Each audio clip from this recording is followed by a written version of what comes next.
Alex, are you hyped for the Super Mario Galaxy movie? Have you heard about all of the references to characters and cameos that are happening in the movie?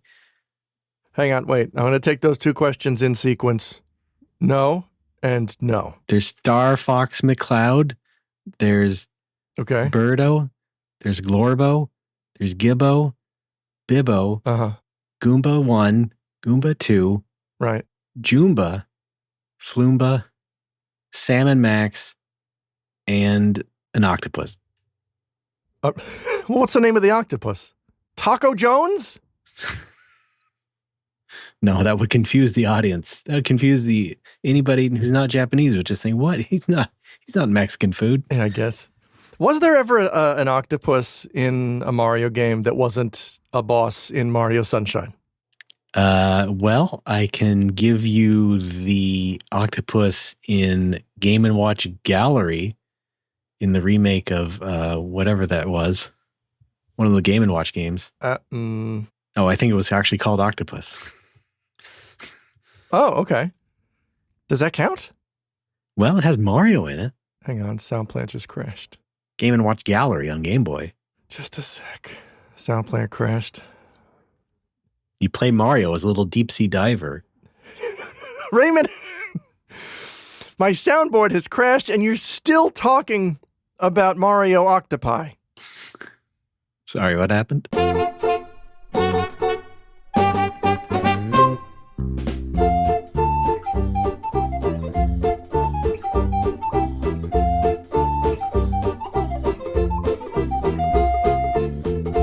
It's No More Whoppers. Welcome to the show, everybody. My name is Ray Barnholt, Foil Baron, and with me, as always, the Queer of Hormuz, Alex Fraioli. How's it going? I brought my own oil. How do you like that? Yes. Alex, big show today, I think. We got a lot of stuff to talk about today. The wrestler or what we have on board? Big show news show. All right. No, not the wrestler. What do we got? Oh. Well, you know what we got. It's on this document right here. Yeah. A real Ricky the Dragon steamboat. No. Oh. No, not the wrestler, although I will be clotheslining you. Oh. Ow. And you can count on me to sell it. Yeah, big show. It feels like we've been gone for a while. I don't know. It just has that feeling. It has been a while. The docket for this episode is beefier than usual. I think because we intentionally tried to schedule it as close to release as possible to make sure that you finished RE9. And that turns out you finished it pretty quickly. So we could have done this like 2 weeks ago. Yeah, well. But I got more stuff to talk about, so it's fine. We got game talk. There's going to be RE9 spoilers, by the way. But also, can you really spoil those games? Is there enough important stuff happening that spoilers actually matter? I don't think so, especially in the case of RE9. Not too much. There's not a whole lot of like surprise stuff in Resident Evil Requiem, but we'll get to it. But yes, please, I invite you. I implore you, in fact, start us off. Well, what's been going on in your world? You know how I love to be implored, and the big news over here is my wife finally got a new job, fortunately. Oh, good, yes. She hated the last one, as I've talked about over the past several years. She finally disentangled herself from her just completely ineffectual manager and coworkers. She took a few months off. We went to America for Thanksgiving, of course. Now she's back. She's back. She's Looney Tunes back in action. She got a new job working at a store at Nagoya Station. She's Jenna Elfman. Is that Danny's sister? No. No. All right, I don't know. I'm not up on Oingo Boingo lore. All right. She got a new job at Nagoya Station. It's close to where her old one was. It's within walking distance from our place. It's very nice. She likes it so far. Everyone's nice. The manager seems competent, which goes a long way. I see. And that's it. Now, she was working at a store. It sounds like she's working at a new store. Am I wrong? Yes. A different kind of store. Okay. Oh, Danny Elfman is her uncle-in-law. Uncle? What the fuck is an uncle-in-law? Like an uncle by marriage? I don't know. That's what Wikipedia says. Okay, so wait. I guess that means my wife's uncle is my uncle-in-law? I guess so. All right. Yeah. Oh, yeah, I guess that makes sense. Do we say grandfather-in-law? Because she married Bodie Elfman. So, that's not her original name. That's a made-up name. Yeah, it is. Okay. All right. And they're both Scientologists, so whatever. No, I was going to say cool Bodhi Elfman, but that's not cool at all. Nope, not at all. Damn it. So, yes, congrats to Ruri for having employment again. I will pass that along. Yeah, she's still kind of stressed. It's her first month at a new job, and she's making sure she knows all the ins and outs and how to do the register and how to do this and that. But yeah, so far everyone's really nice. Everyone's really helpful, and some of that's she's liking it. I mean, I'm sorry to hear that. I hope she's not too stressed. I mean, that sort of thing I would think would have transferable skills when you move to that sort of same sort of retail job. Yeah, it's a normal amount of stress, I think. Yeah, okay, sure. It's not a fun job. I know that. No, she's working within a what do you call it? Department store, corporate structure. Like she's using a kind of register that she has used before, because when she was a temp, she got assigned to a shop in that building, and they used the same system. Right, so she did have she had a basis for how the system operates on a basic level, and now she's just learning the store's own ins and outs. She's having fun. She's making friends. God bless her. Sounds great. Well, hey, as long as we're talking about good news, let's start with some good news for us, you and me both. What happened? More on my side. Oh, you're involved. Oh. Yeah. Hey, real quick, we're going to Japan again. That's right. Wait, I have a Japan drop here.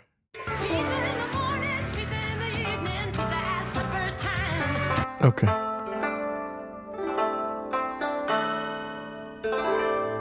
There we go. All right.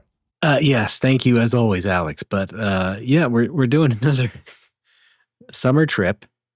And last time that I went, couple years ago, right? You and I did a show in Japan, I said in Japan. You were in here. Yes, I was motioning to Japan. Just in time to see off Critical Hit. That's right. But not in time to see the Nintendo Museum, which we thought was going to open in that summer. They pushed it to fall. So we missed it. But this time, we ain't missing it. That's right. We got our tickets. We're going. We have acquired tickets. Now, it took, 4 different Nintendo accounts to register to increase the odds? How many of us? Yes, 4 altogether. Cool. But we did it. And guess what? All 4 got them. Yeah. Well, the one wrinkle in that, okay, so real quick for anyone who has not done it, when you apply for Nintendo Museum tickets, you can choose 3 preferred dates of the month, and then you're entered in the drawing. So we chose our top 3 dates to go. We all only got chosen for the 3rd choice. Oh, really? So, yeah. Oh, that I didn't know. We all chose Monday, Wednesday, Thursday, but all ended up on Thursday. Nothing wrong with that. Thursdays are a good day. Nothing wrong. It's still completely great that we even got anything. So I'm happy for that. I did have a good laugh because we were talking about this on Discord, messaging back and forth about we got the tickets. Mm-hmm. I was concerned that because my ticket, when you registered, you did not include my middle name. And when I registered, I did include my middle name. Oh. And the Nintendo website is like, make sure that your ID matches the name that you gave us. And I'm like, uh-oh. All my IDs have my middle name.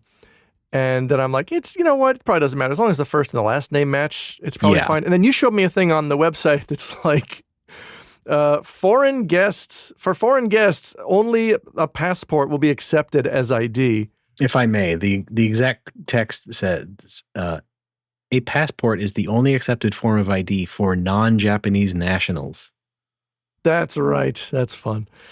And, obviously I have my passport and now I know to bring it. But bitch, I have permanent residency. I think that's valid. I think Nintendo should recognize that I'm a permanent resident of Japan. Yes. But no.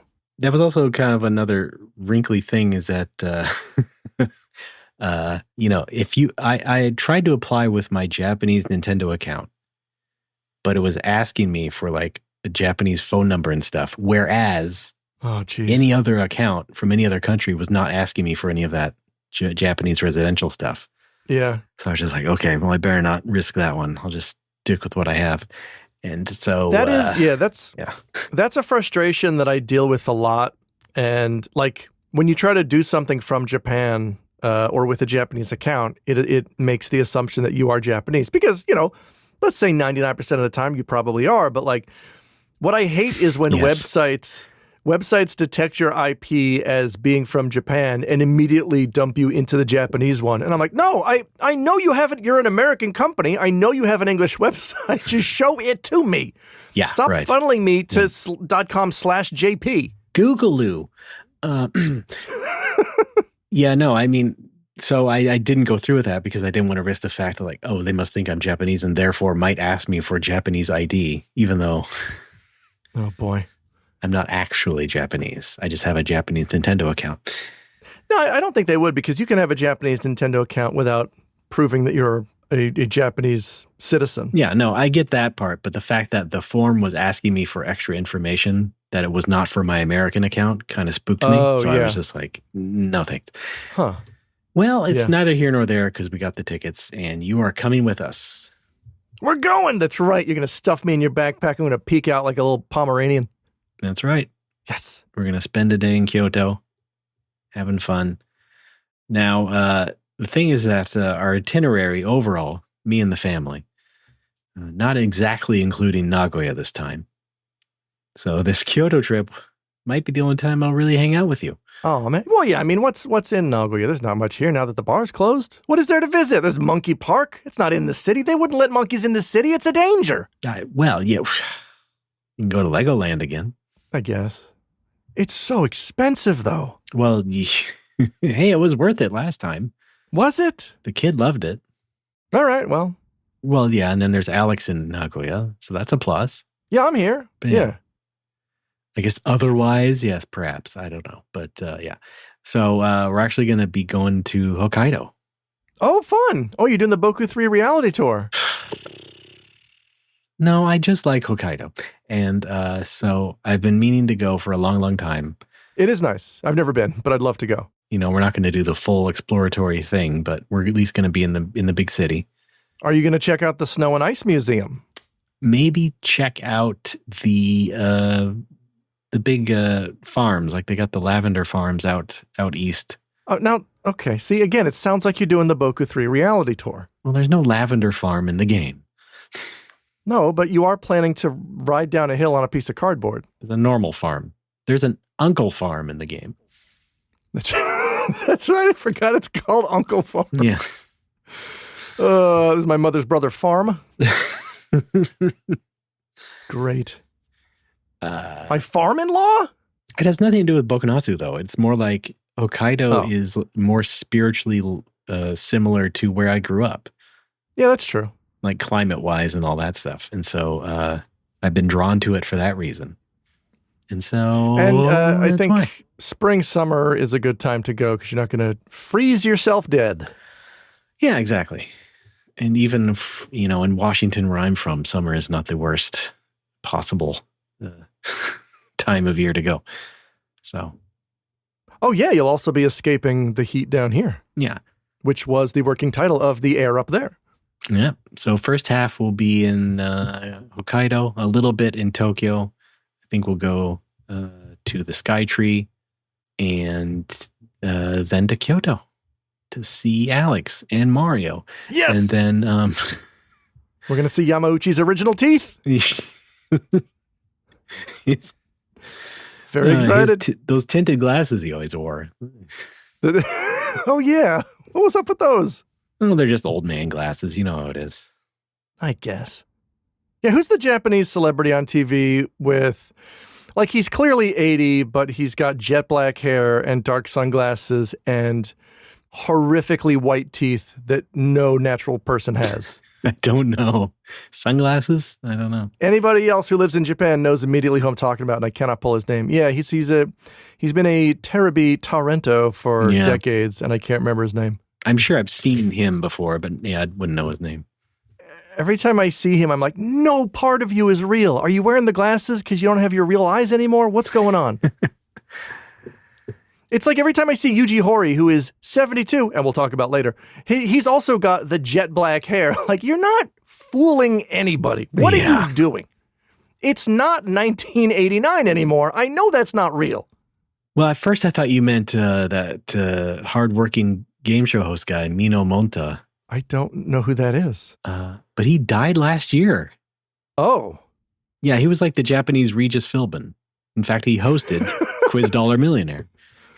Oh, okay. Yeah, I don't think it was that guy. Yeah, but he had some crazy record where he would like host multiple hours of TV per day or something.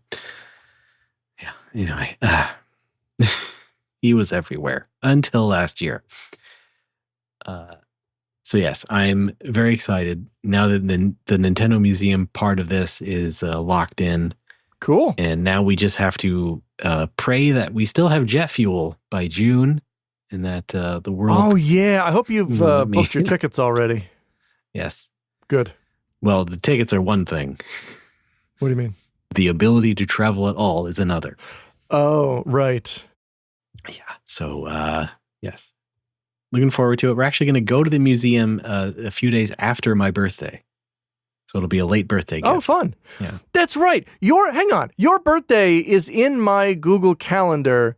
I don't know how our calendars got merged. Your birthday is in my Google Calendar as my birthday. And I don't know why. Did you add it to the Nomo calendar? I have no idea why. Follow up. Why did you need to be reminded when your birthday is? Or was it just added automatically? Hold up. Slow down. Okay. Most of that is automatic because if you make your own contact card in your phone or whatever, you can put in your birthday and then it will add it to your calendar. Okay. As well as the birthdays of anyone else in your contacts. So that is why. And at some point, your calendar got merged with Nomowo, which then got merged with mine. Yeah, that I cannot explain. I'm not sure what happened there. You might have to go look at your contacts. I mean, I love it. I'm going to, every year now on your birthday, I'm going to say, happy birthday, me. Get ready for the next one next month. Well, don't forget, my son's birthday is the day before yours. That's true. Is his birthday in your calendar? Because then that would also explain. Yes. Wait, your first kid, yes. Yeah. Is in my calendar. I don't believe I've added the second one yet. You'll have to get that to me later. Okay, so you did add him manually. Yes, the day that you messaged me to say, had a kid, I opened up my calendar and wrote Blorbo Barnholt's birthday. Okay, well, my name is Ray, but thank you. Yeah, no, that's very nice. Not yours. Your son, Blorbo. Oh. That was a good bit. All right. Given the diminutive nickname Blorbito. Okay, thank you. So, yes. Yeah, get hyped. Get ready, Alex. I am. We're going to meet up and have a Nomowoseum visit at the Nintendo Museum. Sure. And probably be done after like 3 hours and decide to like go somewhere else. Yeah, isn't there a Kirby Cafe or something? Not in Kyoto. Shit. No. We just go to the Nintendo store. We can have a Nintendo full day. All right. Sure, why not? I should go to the store and get more of those controller gashapon things. I wonder if the Nintendo Museum has cut down on the number of tourists who go take selfies in front of the Nintendo building in Kyoto like I did, 8 years ago or whenever. Yes, probably. I guess to maybe offload that. The museum does have a designated photo spot, with the Mario pipe and castle and stuff, which I'm sure you saw Gen Hoshino gallivant around on New Year's. I was there for the filming of his New Year's performance. Yeah, you remember correctly. You watched it on the television is what I meant, you goofball. Oh, yeah, that is true. I am a goofball.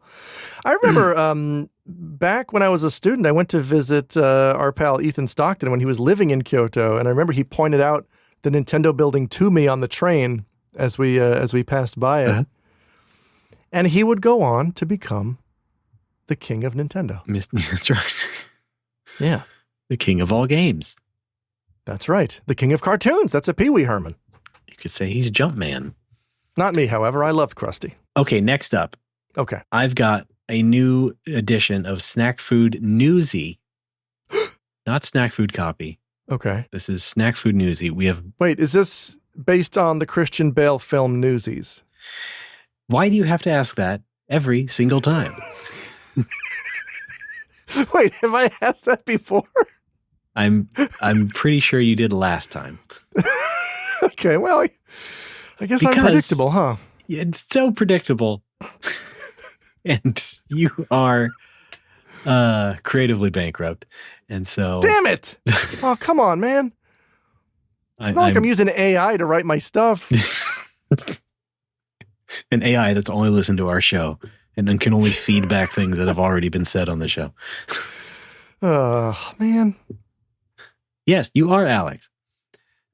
What a bunch of clowns. You're right. You are Alex. And that's great. You're right to push back. And I apologize. All right, fine. Walk me through. From now on, Alex from here on out. Walk me through Snack Food Newsy. Because in the Google Doc, it just says... Snack Food Newsy. It just says Tim's. I'm telling you what it's going to be about. Okay. All right. Big developments here on the west coast of America. So I went to the grocery store. Big naturals. Last week, did the grocery rounds, went down the chip aisle, and saw a brand new addition. I saw some bags of Utz potato chips. Utz? Philadelphia's own Utz potato chips. Right, sure. They have expanded west. Okay. Like Fievel. I have only seen these in your parents' house, basically, in Pittsburgh. Oh, right. So, sure. Yes, these are now in California, and I assume elsewhere on the west here. So, yeah, we have some new ethnic potato chips. It's pretty good.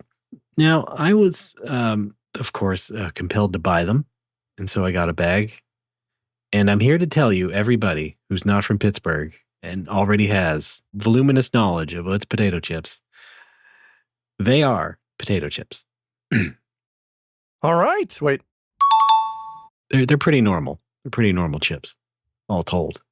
So that's the basic news thing. However, I did want to add, I was thinking, oh, wow, there's a lot of like regional chips you can find now at the store that I go to, good old Safeway. They got Utz, they got the Hawaiian sweet Maui onion chips, supposedly from Hawaii.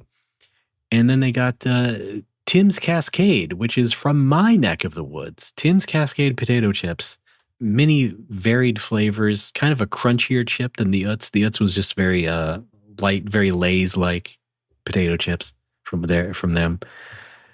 So yeah, wow. We got a little bit of me in the aisle, and we got a little bit of Alex in the aisle. Hey, representation matters. And so I just went to the Tim's Cascade website. I just had to confirm that exactly that, yes, they are from Washington. I doubted myself for a second, so I had to check that out. And then I found out they've been owned by Utz. What? Since 2009. Okay. Well, welcome aboard. So this is maybe not all that newsworthy in the end. No. It was just, I guess Utz finally decided, let's bring over the mother chip here. Because we already got these Cascade ones. Tim's Cascade ones. Sure, why not? Just hop, skip, and a jump. Not a big deal, I guess. You like Sun Chips? Not really. God damn it. Don't open your prison. I mean, I wouldn't kick him out of bed. I love them. Now, I'm leaving out one other factoid, is that I also mentioned the Hawaiian chips. Oh, Maui Mallard and Cold Shadow? Guess what? What? They are also they're also owned by Utz. Utz is up. So, in the end, this is kind of a nothing Snack Food Newsy, but it's all I got. Good Lord. They've cornered the market on supposedly regional brands of potato chips. No, yeah, I think that's just called a monopoly. Yeah, no, they've cornered it. I think the government's gonna have to start busting up these chip magnates. Yeah, these Jesus, Utz. These chip billionaires. Yes. Eat the rich, literally. I'm sure they're in the billions. Yeah, why not? Yeah, of course. But let me ask you, have you heard of Tim's Cascade potato chips? No. Okay. But nevertheless, what's your history with Utz? Oh boy. I've seen them in the aisles before, but we never bought them. We never ate them. And the only time I really became aware of them was when they showed up in an episode of Mad Men. Oh, okay. There was that was the episode where Jimmy Pardo tried out for the part of the comedian who was in the Utz commercial and he didn't get it. And he was instead played by a guy who was in LA Noire. I forget, he's got that nose. I'm not explaining this well at all. Right. But yeah, they're potato chips. They look like potato chips. Yeah. I've never had them. Really? Okay. We were a Lay's family. Oh, okay. So it was just kind of some weird twist of fate that like your mom had got them for our quote unquote bachelor party at your house. That is weird to me because we would not stock them usually. It's possible that wherever she or my dad went to stock up didn't have Lay's, or maybe it was a local place that had Utz on sale. I don't know. All right. Well, I'll be damned. I don't know. My dad always preferred Cape Cod white cheddar popcorn in the bag, as opposed to chips, which that's pretty good too. Yeah, yeah. I mean, white cheddar popcorn. I think I prefer popcorn in general. Yeah, any kind. Yeah, you can't go wrong. Well, I'm sure one of our 100,000 other listeners from Pittsburgh have some history with Utz, and they'll let us know. Remember, let us know on the hotline, 805-NMW-TALK. Yes. We'll play it back on Sassafras if you have any that's right. Utz history or Tim's Cascade. You know what? Just tell us what your favorite potato chip is. Yeah. Everyone, unless it's Pringles, then go get stuffed into a can. I don't mind them. Yeah, they're fine. I actually had some good Pringles the other day. Some kind of spicy barbecue Pringle. As sort of a light secondary snack food newsy, sort of a commentary, I noticed a lot of foods now, the next great flavor trend at the grocery store is pickle. What? Dill pickle things. Lots of different dill pickle chips. We've had dill pickle things for a while, though. It's growing in number. Well, maybe it's because Pittsburgh is a pickle town. I'm not saying Pittsburgh is involved, although it wouldn't surprise me. No, what I'm saying is I remember this happening decades ago because Pittsburgh is a pickle town and would have had more pickle-flavored things, and now that has spread to the rest of the country. Oh, maybe, yes. Because I remember the popularity of pickleball. That's right. Pickleball's it's getting big. It's getting up there. I actually wouldn't put it past them that's probably a factor in this whole shit. I don't think pickleball doesn't involve pickles, does it? No. All right. But it's in your mind. It's in the zeitgeist. Just the word pickleball. Who do you like the upcoming game between the Sacramento Dillweeds and the Atlantic City Gherkins? Are those pickleball teams? Wait, follow-up question. Is pickleball a team sport? I don't think so. I don't know. I'm realizing I don't know anything about pickleball. I think we might have played pickleball in middle school because, again, pickleball was big in Pennsylvania since way back when. Oh, yeah. Okay. Sure. Apparently it's doubles. It's a doubles game. Oh, okay. Yeah, that makes more sense. Okay. Yeah. So I guess you wouldn't have team names. Well, I mean, tag team wrestlers have team names. What do you want our pickleball tag team name to be? Big Briners. All right. That sounds good. Or Pickle Cubicle? Wait, they both had to start with P. Pickle Pubicle. An IREM classic. Thank you so much. Man, when are they going to bring that back? I don't know. I do like the simplicity of Big Briners. Yeah. Or Briners International.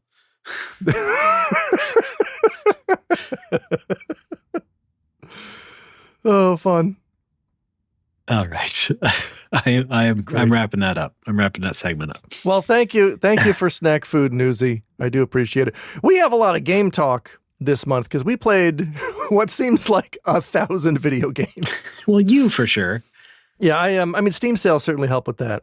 I I think last episode I did talk about playing Paranormasight 2, but I finally finished it. Yes. After we recorded, and it's really good. It's exceptional. I love those games. I went back and I replayed 1 afterwards because I loved it so much. All right, they're super, super cozy to me in the best possible way. Paranormasight 2, it does not go as hard on the horror angle. There is every once in a while there's like 1 or 2 things that are a little spooky or gross, but right. Overall it is it's much more of a mystery, an island mystery story, which is still very fun. Right, because every screenshot I see of it is in like daylight, sunny day, compared to the first game where it was just like black background. Yeah, constantly. That's what was fun and spooky about the second game is it kind of takes place. Mm-hmm. I'd say mostly at night, but just barely. It's almost half and half, and there's a lot of spooky. Because I think in the lore of that game, curses that you use to kill other people are stronger at night. So that's what makes night spookier. Well, we all know that. Yeah. And I think we were all kids at one point. Right. And I think in the second game, it's just that, if you have a cursed stone, you can kill anybody if the conditions are met. I don't think it needs to be night. It might, I don't know. There's some lore stuff involved. Anyway, I do recommend it if you're into mermaids. I also found out, I thought that it was a fictitious island that the game is set on in Mie Bay. And technically it is, but it's not. It's a real island that just had the name changed for the game. I thought it was a made-up island that doesn't exist. Like Kamurocho. Yes! I'm thinking about this summer doing a reality tour and going down to that island, taking a boat down there and taking some photos of popular spots, places from the game that I recognize. All right. So you're making fun of me for doing some sort of Bokunatsu reality tour when you're actually doing one based on the game you like. That's correct. You're a hypocrite. Yes! Also, what I have actually wanted to do, at least when I was younger, was do the pilgrimage to Izu Peninsula for Bokunatsu 2. Oh, yeah. Not so much Hokkaido, because again, the Hokkaido thing didn't. Also, Bokunatsu 3, not that great compared to 2, so I was always more compelled to go down to the peninsula. Why don't we do the Bokura no Kazoku reality tour where we move to Tokyo and have a family together? Yeah. You can have what, like 6 kids in that? Yeah. Yeah. Yeah, let's have 6 kids. So we need to adopt 4 more, I guess. Yeah. If we do Boku no Kazoku, we have to play the theme song, from a boombox or something. Oh, yeah, sure. How does that go? It's that techno song, Heaven. Excuse me? 私たち出会ってから何年経つのかな？え？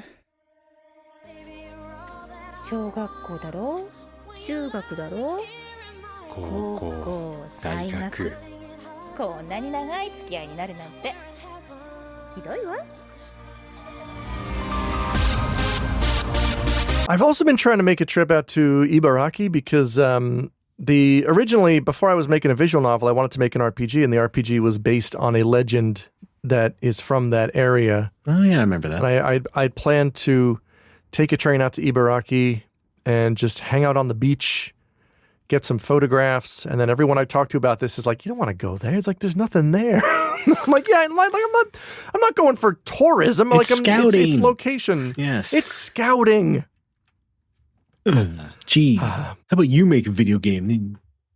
Oh boy, I might still. I don't know. It's I haven't changed my tune on wanting to make an RPG, but I have, in the past few years, very much turned against, obviously love letter video games, and I feel like there was way too much of that in my original idea. So we're gonna rethink that. Incredibly hard to do if you are at least one person. Yes, that too. That's why we're starting with a visual novel. I'll have more news about that. We're going to save that for Sassafras. I'll talk about that later.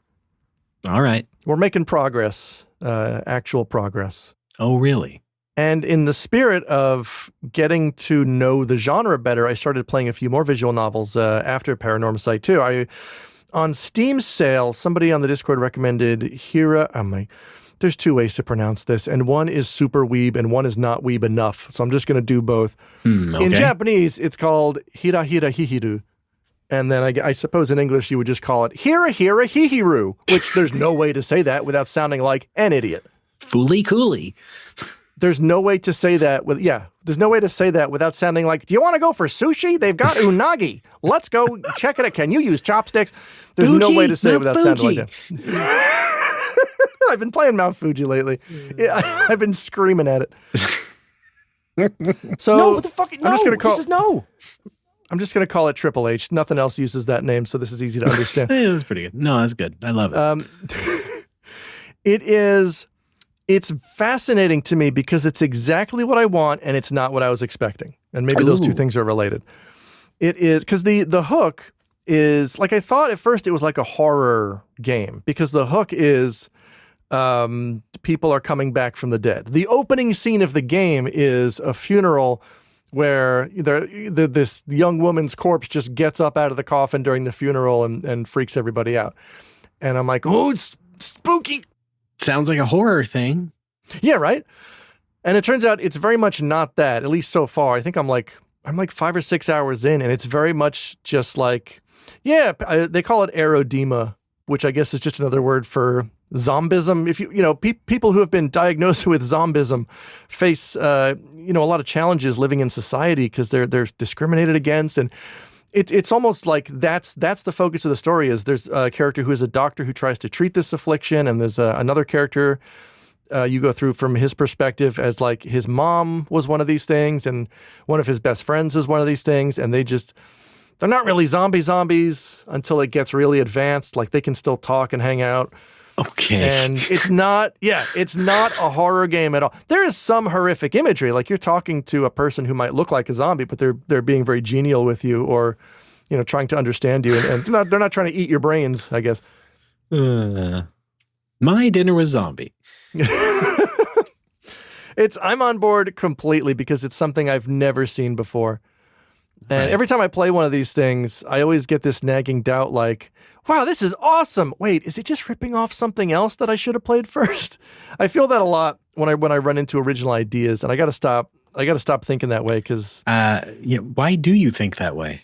I actually took a quote from a YouTube video that talks about this exact thing. I'm going to pull it up right now. I watched I think it was, I don't know if it was about visual novels specifically or just popular culture, but there's a Japanese writer named Kiyoshi Kasai, which I believe is a pen name, and his quote is, "Most anime and games are accumulations of influences and interpretations from preceding works. They are made from the start in a way that hampers the consumers from enjoying and praising them without a fair bit of background knowledge." He's basically saying that everybody stuffs their influences into new things, and if you don't know those influences, you risk not getting it. Okay. I understand that view. Yeah. I get that feeling when I play Triple H where I'm like, are these conventions and styles that have already been done and this is just the latest game to do them?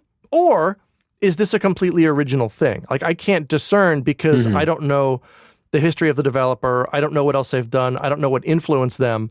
Okay. I think I get it. I don't know how much of this game is original and how much of it is just, well, this is popular now, so let's write a story with these 7 specific beats. You know what I mean? It's like how isekais just became huge and now we're sick of them, I hope. I mean, I get you there. It's just your anxiety about it was interesting to me. So I was just trying to relate to it a little bit.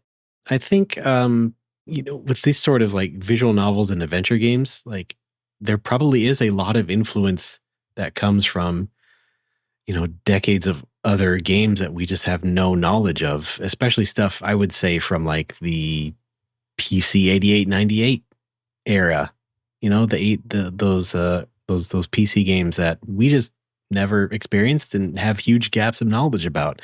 And only now, I think, where you have more people, English speaking people bringing a lot more of those games to the surface and stuff.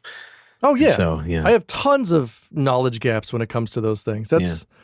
That's why my concern is like, I don't know how to phrase this in a way that makes sense, but maybe it's a subgenre problem that I'm having. Like, is this like serious zombie medical drama. Is that a subgenre that has been popularized in the past 10 years? And like, if it is, then in my estimation, Triple H is slightly less impressive because it's doing things that have been done, is what I'm saying. Okay. Should I then go back and play the games that inspired it? Yeah. It's like, the Judge Dredd remake from 2014, 15, whenever that came out. I know what you mean. It kind of ripped off the one-shot ascending the tower fight scene from, what was the movie that it cribbed that from? The Raid? The Raid, yes, thank you. It just kind of took that, because that was a big thing at the time, and Dredd kind of lifted that. It did its own thing with it, but it was very clearly inspired by that. Yeah, and I do remember people really being excited about that, loving that. And I watched Dredd first. So to me, and I had no idea that thing showed up in the Raid. I'm like, this is incredible. Yeah. This is such a cool single shot. This must have taken so much work to set up. What a cool move. And then you find out a couple of weeks later, like, oh, they're just copying a thing that another thing did. That's my thing. Anytime I play or read or watch anything that impresses me is like, this is great. Are they borrowing from somewhere? And I know I shouldn't let that bug me as much as it does, but it does. You've gotten too wise. Fuck. You've now absorbed too much media. I need you to beat some of it out of me. All right. Take this giant American Gladiator Q-tip. Okay. I am now balanced on the poof ottoman. All right. Well, you do have to stand on a 100-foot tall platform. I don't have that. Well, then we can't do American Gladiators, Alex. Shit. I demand accuracy. Are there Japanese gladiators? There was a UK one. I think it was just called Gladiators. They couldn't. They couldn't call it. Fun. They didn't want to call it British Gladiators or whatever. Hey, speaking of the undead, here's a game we both played. It's called Ninohazard. That's right. I believe from the katakana, it's called Biohazard Requiem. Yes. Yes. The new version of a game called Resident Evil. Yes. Hot new game with fan favorite returning character Leon Skennedy. That's right. I believe. And yes, Capcom's latest big hit, million seller, which is, of course, what's most important about video games, how much they sell. Yes, and this one sold. Or else they're a dead game and no one plays it ever. No. Just kidding. Anyway, yes. Now, how did you feel about Resident Evil 9, Requiem, Grace's Day Out? It was pretty good. I enjoyed it. I think I'm pretty much in the consensus with most of the people. Coming after 8, I think, most recently I did play 8 again. And before that, I played the 4 remake and then went to 8, wrapped that up, and now on to 9. And so, it really is, it's kind of whiplashy in tone compared to 8, especially Village. But at the same time, it's like, this is Resident Evil. There's really nothing to mistake that. Even if they do this funny sort of split gameplay concept. Yeah. With Grace being the sensitive, underpowered one in the creepy places, and Leon being Resident Evil 4 Leon. It still works. Like, it's because it's so natural. It's like, oh yes, this is where these are the two paths that Resident Evil has gone down, even before 7, I would say. And so here they are, just coming together again. Oh yeah, I think that was perfectly like, I didn't get it until I opened up Leon's inventory and I was like, oh, now I get it. You're doing the RE4 action inventory while Grace had like the RE 1 through 3 tiny inventory. Right. First is the inventory and then the weapon upgrade stuff. Yeah. Aha. Oh, boy. Yes, indeed. We are back in action. Just like you said, with Jenna Elfman. Yes. Right. Danny Elfman's niece-in-law. Overall, I thought it kind of settled into this nice happy middle between the tones of Resident Evil 7 and Resident Evil 6. because I also went back to really more earnestly play 6, and oh boy, it is a laugh riot.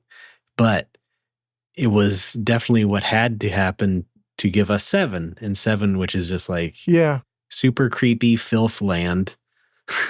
Yeah. But then they swing back up with Village, where it's like, okay, we've made our point there. Let's go back to just having like a more adventurous kind of Resident Evil jaunt that is reflective of 4, but is also its own thing. And now we're just kind of into 9, which is like, okay, best of both worlds. You remember Leon Skennedy? Of course. Well, he's back and he's old. Yeah. He's got those one-liners. Yes. Most of them are good. Yeah, the one-liners not as good this time. I don't know who that actor is though, but some of his delivery on some of his throwaway lines at the end are really good.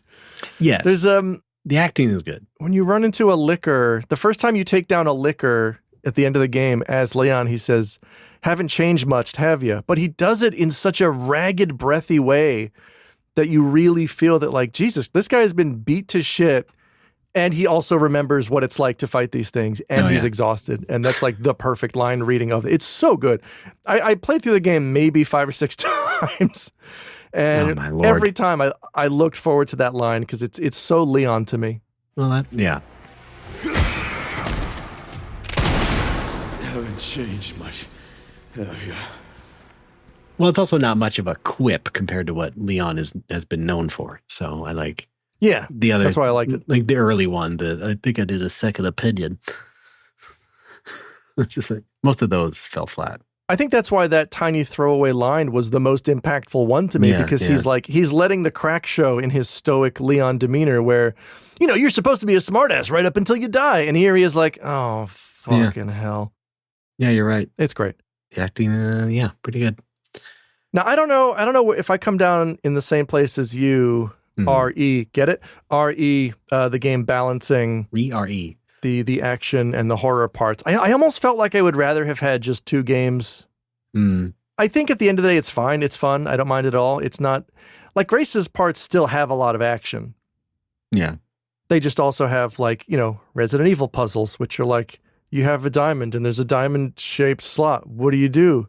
Pop quiz hot shot. What do you do? Yeah. Jesus. I don't know. Stop yelling at me. The only parts of Leon's campaign. Oh boy, aren't you a gamer?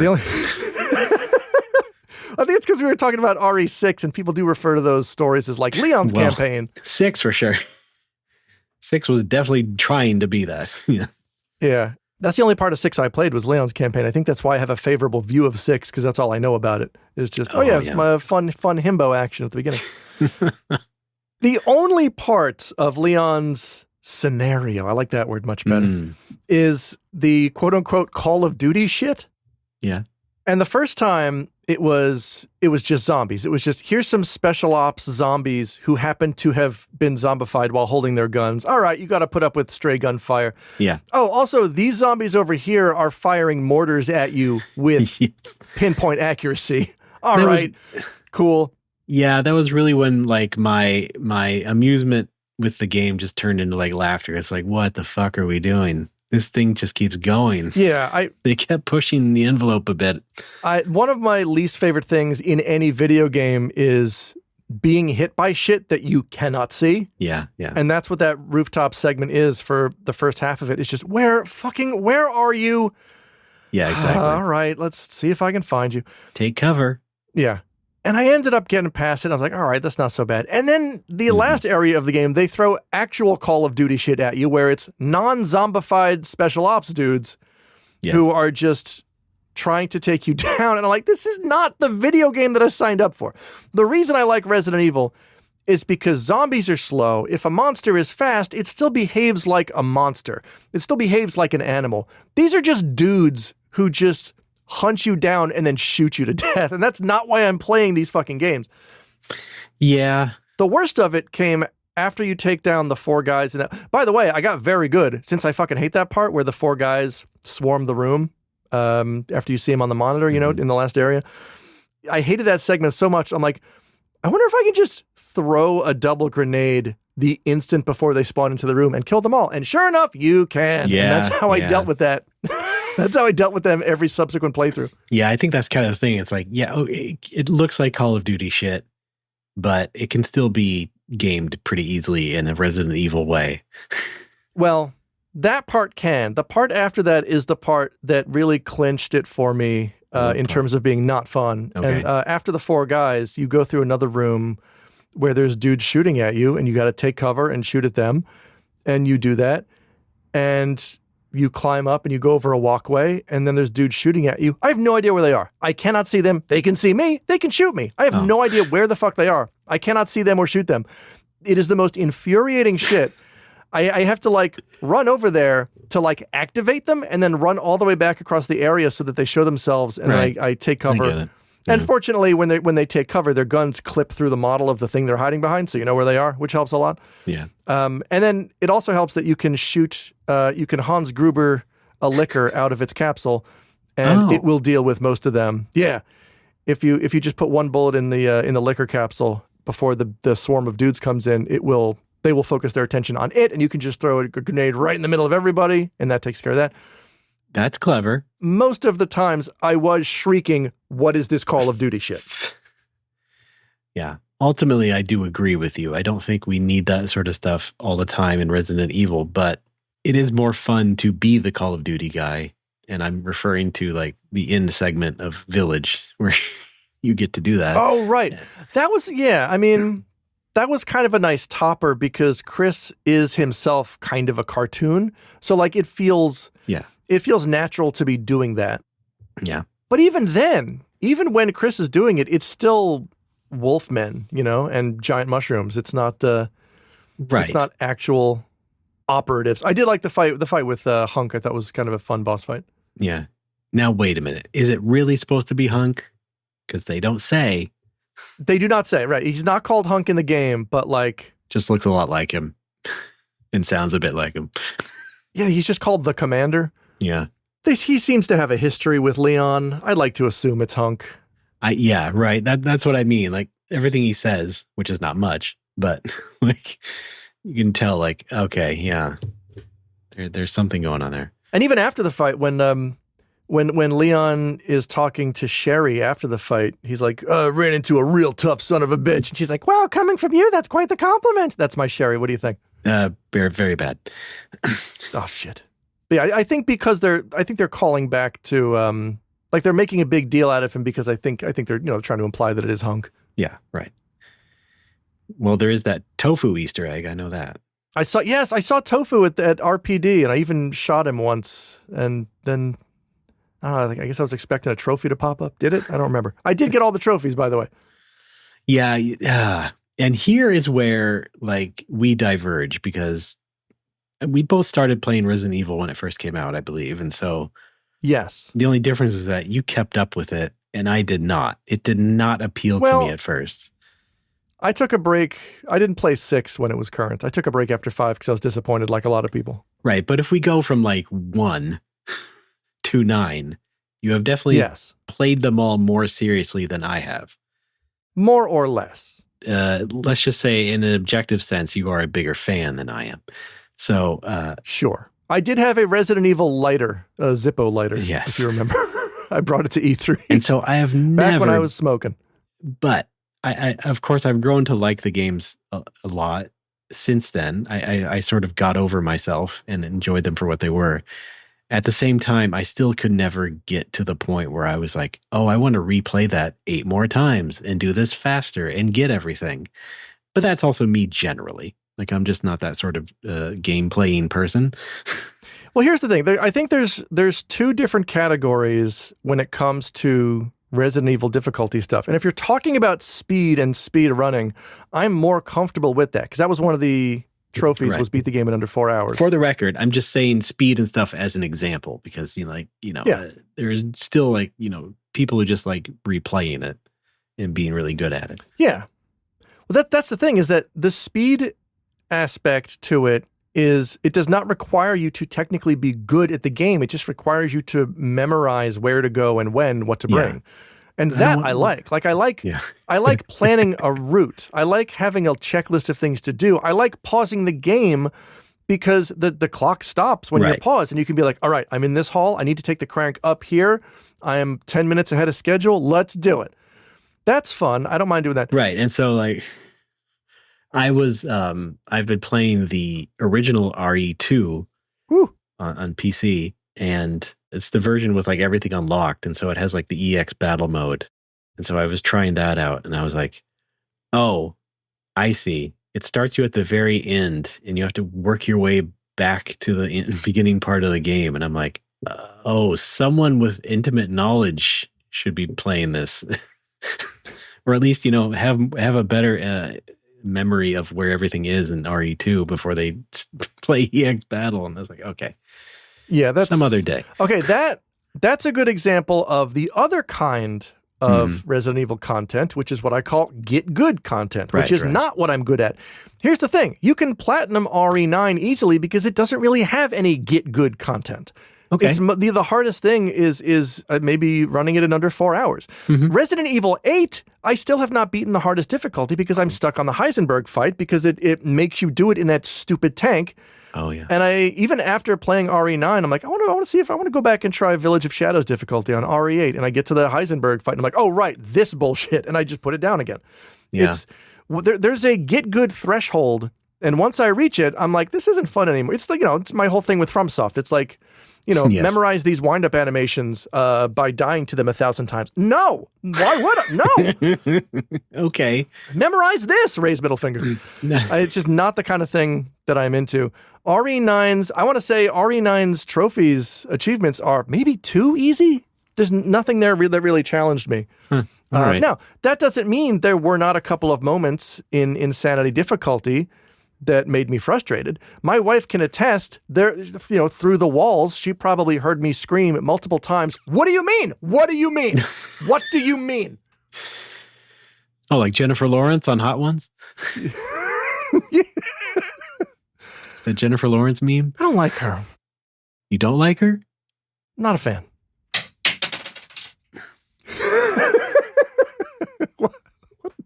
What? I don't know. Just pretend that's me dropping something breakable. Okay. You what? The RE9 did kind of sabotage my FF14 raid group for a week, and I will explain how. Well, the walking speed in that game, maybe most of those games, is very slow. Like 789, it feels like the walking speed is very slow. Even when you run, it feels like you're not really running. Yeah, and you gotta push in the stick and everything. And I hate it. I hate it when you have to press L3 to run. Feels laggy. And what that means is that if I get aggro, man, I am an FF14 player at heart. If I get aggro from a zombie and I'm running away, or I'm trying to lure something on the other side of the room, I'm running away from it, but I'm also hammering L3 because I can't tell if I'm running or not because it's so goddamn slow. Yeah. In FF14, when you press L3, you lock onto and run towards the thing you are targeting.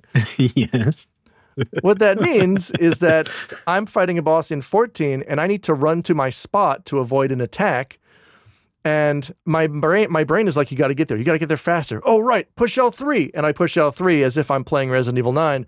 And I lock onto the boss, immediately start running in the opposite direction, murder myself and then the entire crew. And I very, very sheepishly have to be like, I'm sorry, I locked onto it. I don't know why that happened. Oh, I know why it happened. I just don't want to embarrass myself by telling them it's because I thought I was playing RE9.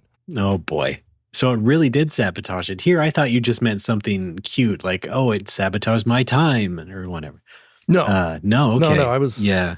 I hate that stuff when you play one game for so long and then move on to the next. And you're just like, oh, that's right. I don't... It's not this button, it's this one. Yeah.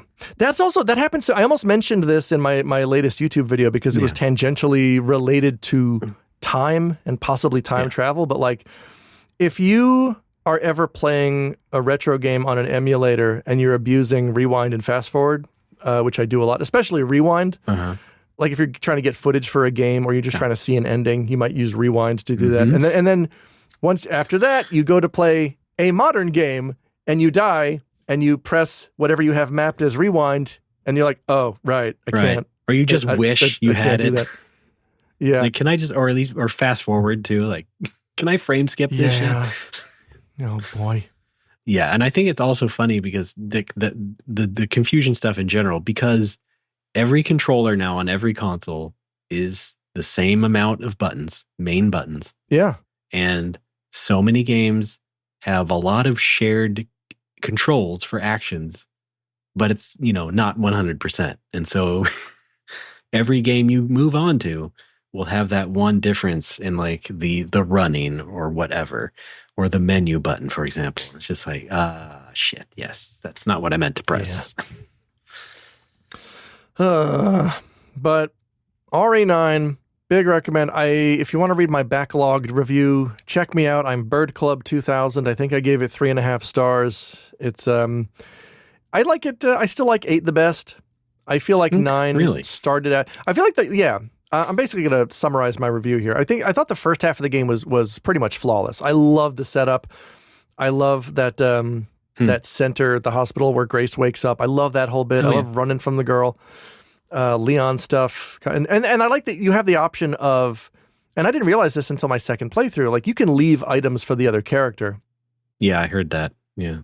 And for certain achievements, like if you're going for the achievement, don't craft anything with Grace's Hemoforge or whatever it's called, all of the metal scrap that Grace would have picked up, I didn't need because I wasn't crafting. I left it all for Leon.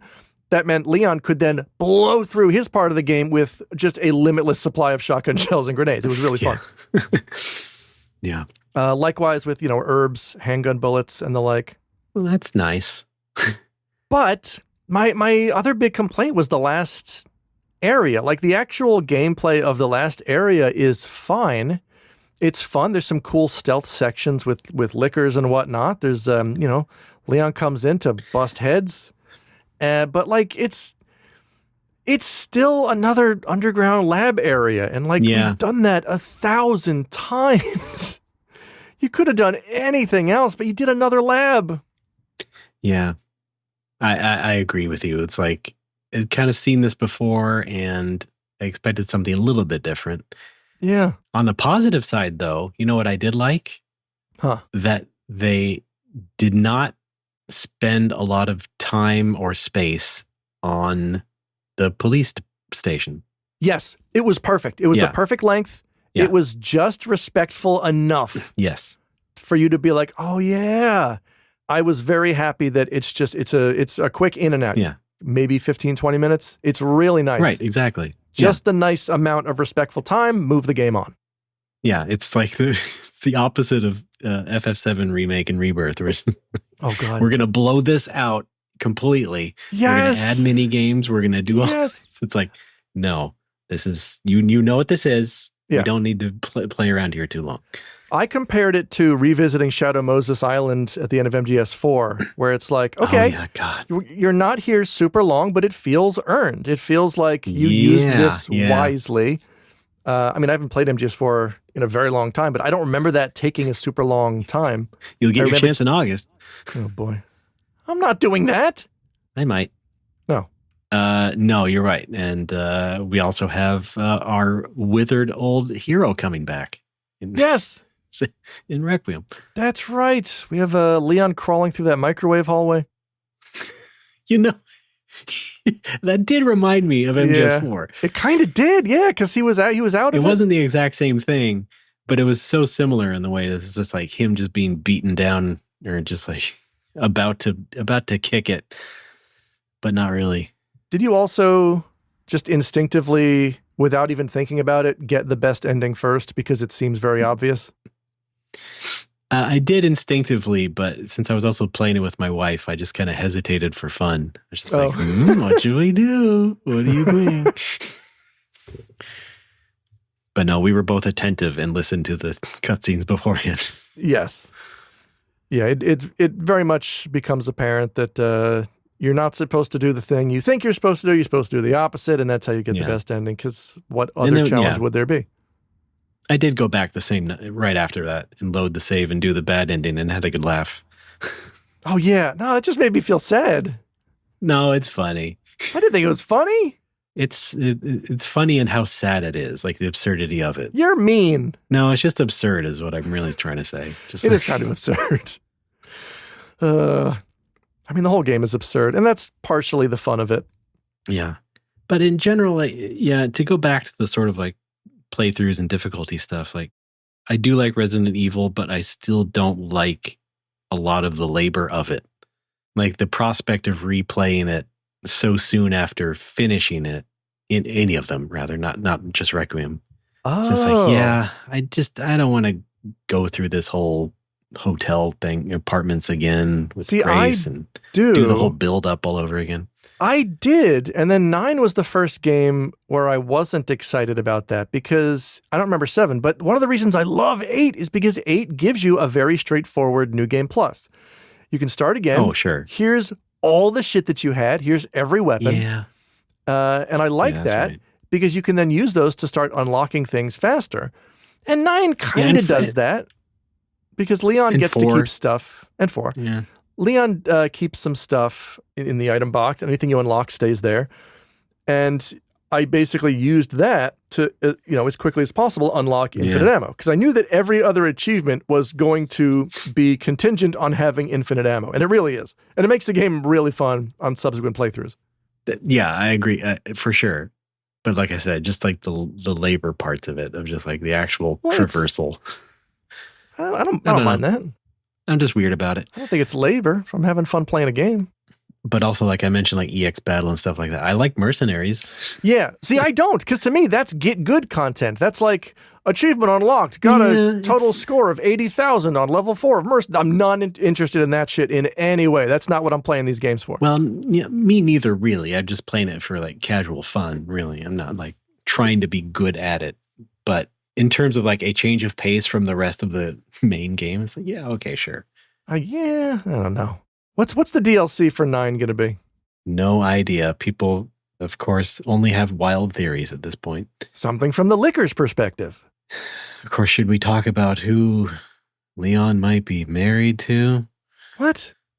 He has a ring. Is it Chris? Oh, I didn't notice he had a ring. Yes, it's Chris. Let's just go with that. Okay. Let's leave it there. Holy matrimony.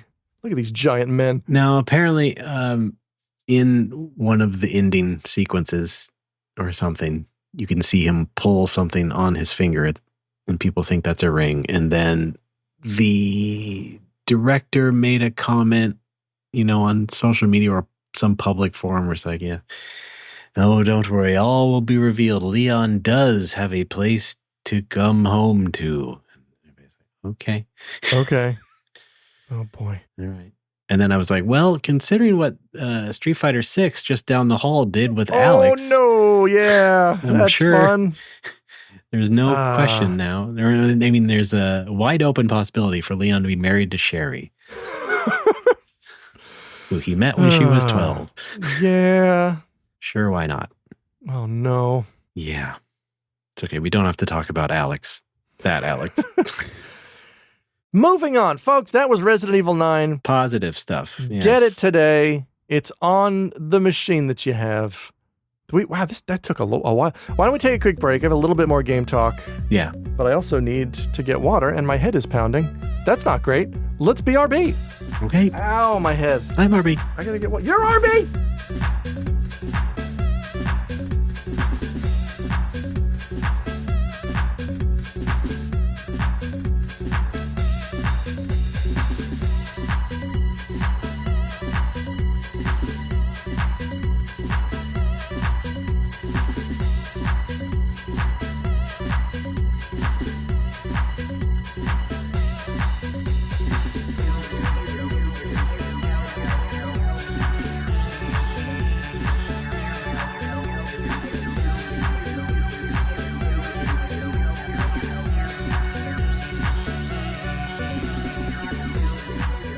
Folks, we're back. It's No More Whoppers. I'm Ray. That's Alex. Hi there. More games. Yes. Alex. You know what else I was on such a first-person spooky kick after Resident Evil 9. I went and I picked up My Friendly Neighborhood, which I believe was on Steam sale. All right. and I On Steam sale. Okay. and I refunded it an hour later. That's not that is not my bag. What was this again? It's like it's not the game's fault. I even mentioned this in my refund thing when they ask why you're refunding it. I'm like, it's not you, it's me. It's like, this is I understand what you're trying to do, and you didn't do a bad job of it. I just didn't realize it was going to be this. Oh, It's basically you're a repairman who gets sent to the Muppet Studio, and the Muppets are trying to kill you. Oh, one of these. Oh, okay. Yeah. And Sure. there's some indie jank to it, which I don't hate indie jank outright, but there were, I'm trying to save. I trade in it. I'm trying to save ammo, so I'm using melee attacks, and like anytime I try to get close enough to do a melee attack, I just get grabbed, and that takes off half my life. And I'm like, I don't think I like this. No, you need, yeah. Got to work on those hit boxes or whatever. It was not the worst, but here's what I did end up buying instead was I got Isles of Sea and Sky, which was recommended by Dr. Shrugs on the Discord. That's my kind of game. That has been on my wish list for a while. I just have not scrounged up the dollars to pull the trigger on it. Something always comes. I know. I'm saying there's always something else I'd rather get, and that's on me. But yeah. I mean, I picked it up on Steam sale for 400 yen. That's like not even $3. I know. I'm saying, I don't go crazy every Steam sale. There's always like a few things I get. Well, I do. And things that are more compelling to me in the moment. But yes, I have seen this game as well. I have been interested in it. I'm glad one of us has played it. Yeah. Let me know. It's good. Big fan. I think it's also quite an accomplishment that the game, as far as I can tell, has no dialogue whatsoever, which is a super easy localization because all you're really translating is the menus, the options menu. Right. And the logo. And the logo. Yeah, that's it. It's now, so sometimes what that means is the game is a little cryptic, and sometimes it's fun to figure things out on your own. But once the game opens up and you have access to like a half dozen islands simultaneously, you got to figure out, all right, what can I do and what can't I do? I need to, because you unlock abilities as the game goes on. It's almost like, if you're playing a Metroidvania or what have you, and you remember in the back of your mind, like, okay, this is a kind of door that I can't get past right now. Once I acquire a special item, I can, but I don't have that item yet. So if I heard you right, you get abilities and items and stuff gradually, but you get access to the whole world early on? Not the whole world, but you get access to multiple islands early on. And it's kind of your job to go up to them and be like, can I do anything here? Anybody? And and sometimes you go one screen and it's like, you need 37 stars to pass. And I'm like, well, I don't have 37 stars, so let's try another island. Oh, okay. And then you go to another island and it's like, do I have everything I need to do this puzzle? Because sometimes you do and sometimes you don't. And the game doesn't tell you that. You're kind of left to figure it out on your own. I see. Okay. So what I ended up doing was I'm using a walkthrough that all it does is it just tells you where to go. It does not tell you how to solve everything. It just tells you, go to this space on this map, figure out the puzzle, then go to this one. And it's kind of saved me a lot of sanity. Like the old universal hint system. What's that? You ever play with that on the computer? It was an app where people could make like hint scripts for point and click adventure games. So you would get like the UHS file for what's a game? Full Throttle. Sure. And it would like give you hints piecemeal, and you would have to manually click ahead if you really needed to see the solution or like another hint. Be like, oh, you could put that here, click, or maybe there, click, and there, click. It would give you things piecemeal. It was a very interesting way of providing game help. Yeah, that kind of sounds like what I'm doing. Yeah, doing it to yourself, exactly. But yeah, Isles of Sea and Sky, good game, big recommend. Okay, great. I'm Alex. I do like the aesthetic. Obviously, it resembles Link's Awakening, but I also mean like It's very Link's Awakening, yeah. but the color choices are very good. Like the color schemes, just from looking at screenshots and stuff, like it is very well put together and thought out color art wise, I have to say. Yes. Like it doesn't just look like an NES game and it doesn't just look like a Game Boy game. It's kind of like, yeah. Well, actually, kind of looks like a Super Game Boy game. It kind of does. It kind of feels that way. Yeah, it's obviously very Link's Awakening inspired, as if you put Link's Awakening DX in your Super Game Boy. Right. And I think you see that especially because like, I think the first screenshot on Steam is just like the mountain, the top of the mountain, which looks exactly like the top of the the windfish's egg? The windfish egg, yeah. Thing in Link's Awakening. It's like, oh yes, that triggers my electrons or whatever in my brain. Fun game. All right, good. And yeah, it is on sale often. I know that because it sits in my list. What else sits in my list? I don't know. But yeah, I just kept meaning to get that. Do it. I got the Nintendo Switch 2 upgrade to Super Mario Wonder. Ooh, what does that do? Well, it adds a DLC thing, which is not exactly what I got it for. I was just more like, boy, if I get this Switch 2 version, maybe it'll finally reinvigorate me to complete the damn game. And so far it hasn't. But yeah. The good news is I let my son try it out and he likes playing as Yoshi. He's getting into Yoshi now. Oh, good. Just in time for the new movie. Yes. And which I've heard is dynamite, by the way. I'm sure it's fine. But yeah, so he at least enjoys it. And I've been trying to find pockets of time to play it with him, although he is also very possessive. He doesn't necessarily need me all the time. Man, I have never wasted $100 worse than when I bought. Does Nintendo still do those? You pay $100 and you can buy two Nintendo games. The vouchers? Yeah, the vouchers. They stopped doing them in America. Why not? Oh, because I bought the vouchers and I used them to get the Mario RPG remake and Mario Wonder, and they were both kind of a nothing for me. Yeah. If you remember, the Mario RPG remake was a game that I finished completely exhausted, did every challenge, and then a month later thought, I should get that Mario RPG remake. I heard it's good. Oh, I own it? Oh, I did everything. Oh, okay. What? Yeah, I completely forgot that I had played all the way through it and done everything there is to do because it was that one-to-one to the original and thus that forgettable. And so I forgot that I owned it. And then Mario Wonder was also kind of a big zero for me. As I got a few levels in, I'm like, yeah, 2D Mario, and then just completely dropped off. Well, you like your visual novels. You should have got Famicom Detective Club. I should have. Or my recommendation, Fitness Boxing 3. No, that's not in Japan, though. It's not published by Nintendo in Japan. I'm not going to understand the story if I haven't played the first two. That's for sure. You're fine. How did Detective Fist get like that? I've mentioned this before on the show where it's like, I really enjoyed the look of Mario Wonder. I think they were doing all the right things. Stylistically, I think it's great. Stylistically very evocative of like the original art of like the original Super Mario Brothers and stuff.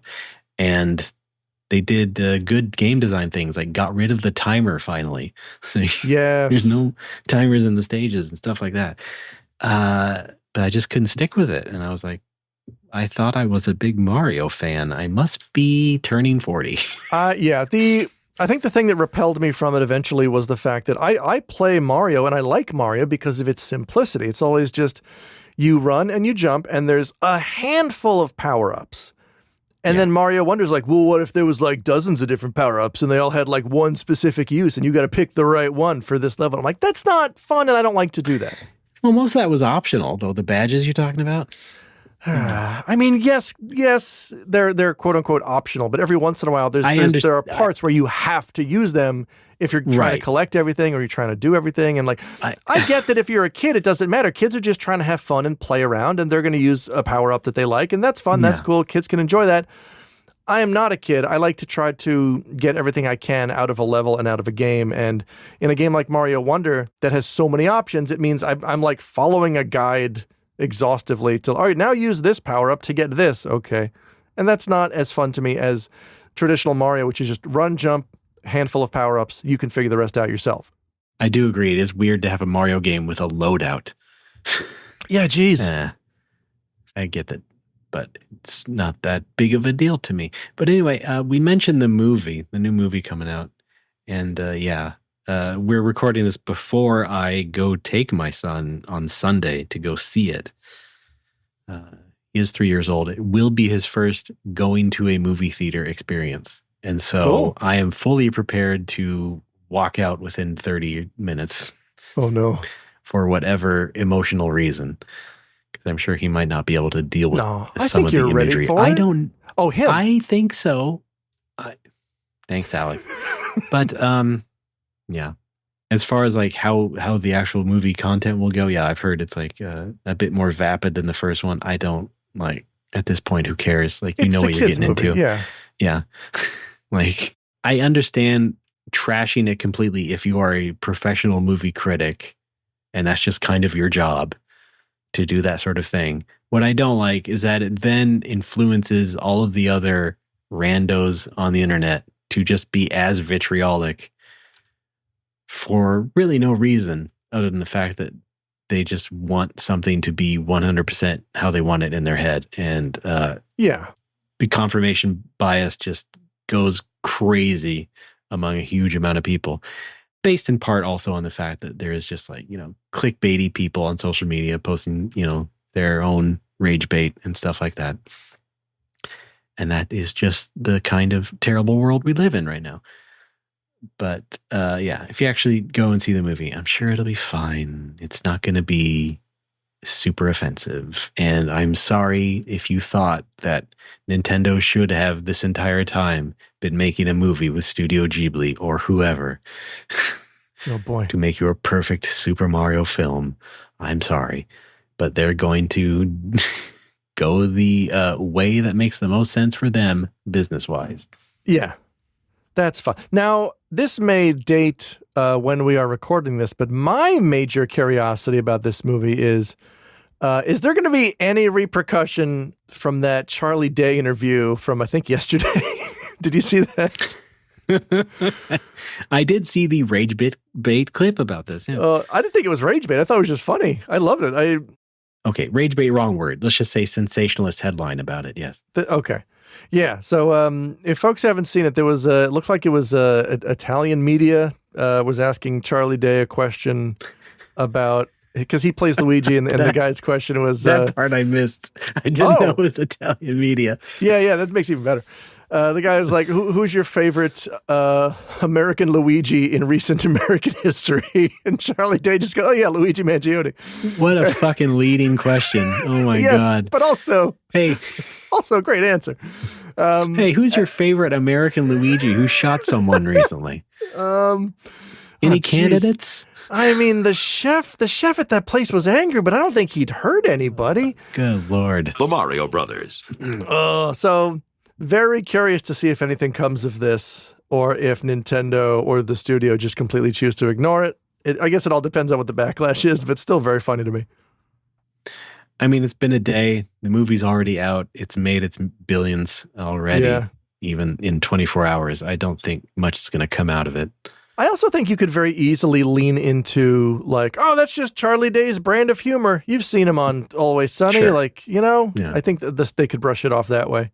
Well, and, there's the whole Chris Pratt factor, a guy who has completely wasted his appeal in like the past 15 years just by being sort of a weird, dickish, probably evangelical kind of guy. Yeah, a guy that I was really on board with early on because, the first thing, I wasn't watching Parks and Rec back when. The first thing I saw him in was Guardians, and I'm like, yeah, wow, what a breath of fresh air for the MCU. This is a great character to have, and he's not just a super serious hero, and this is great. And then I went home to visit my brother, and I watched a bunch of Parks and Rec, and I'm like, hey, it's Star-Lord. Oh, he's perfect in this role. And then he started opening his mouth, and I'm like, oh, no. Yeah. Chris. I will say, though, Hi. Regardless of the movie's quality or anything, from what I know, I am very proud of Brie Larson. Oh, yeah. Who's living her dream. Known Nintendo nerd, Brie Larson. Known super fan of Super Mario Galaxy, in fact. Yeah.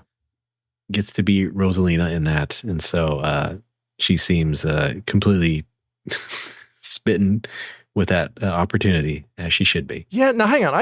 I know the character as Rosetta because I live over here. Oh, that's right. I keep forgetting it's Rosalina. Rosetta. Yeah. Well, I mean, when I heard it, it was mostly Rosetta and Chico because it was in Smash Brothers. Yeah. Pakun flower. Lizardon.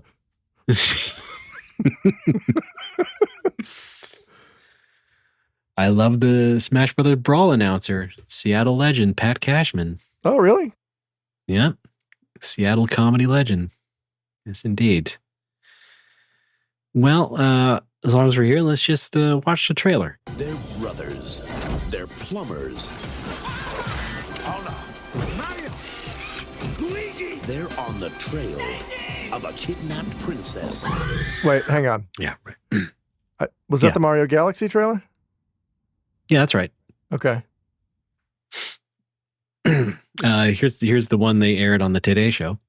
Meet Mario and Luigi, two of the world's most unlikely superheroes, whose finesse with pipes and wrenches leads them on an amazing journey to a fantastic parallel universe, where they battle a crazed lizard king to save a princess, a pendant, and life as we know it. The Mario Brothers. The Mario Brothers. I would never describe them as having finesse with pipes and wrenches. Well, get with the times. I mean, man. their plumbing is never called into question at any point, is it? Not in the movie, no. We don't know how good or bad they are at their job. I mean, yeah, wait. I mean, there were probably a couple of gags in the live action show, the Super Show.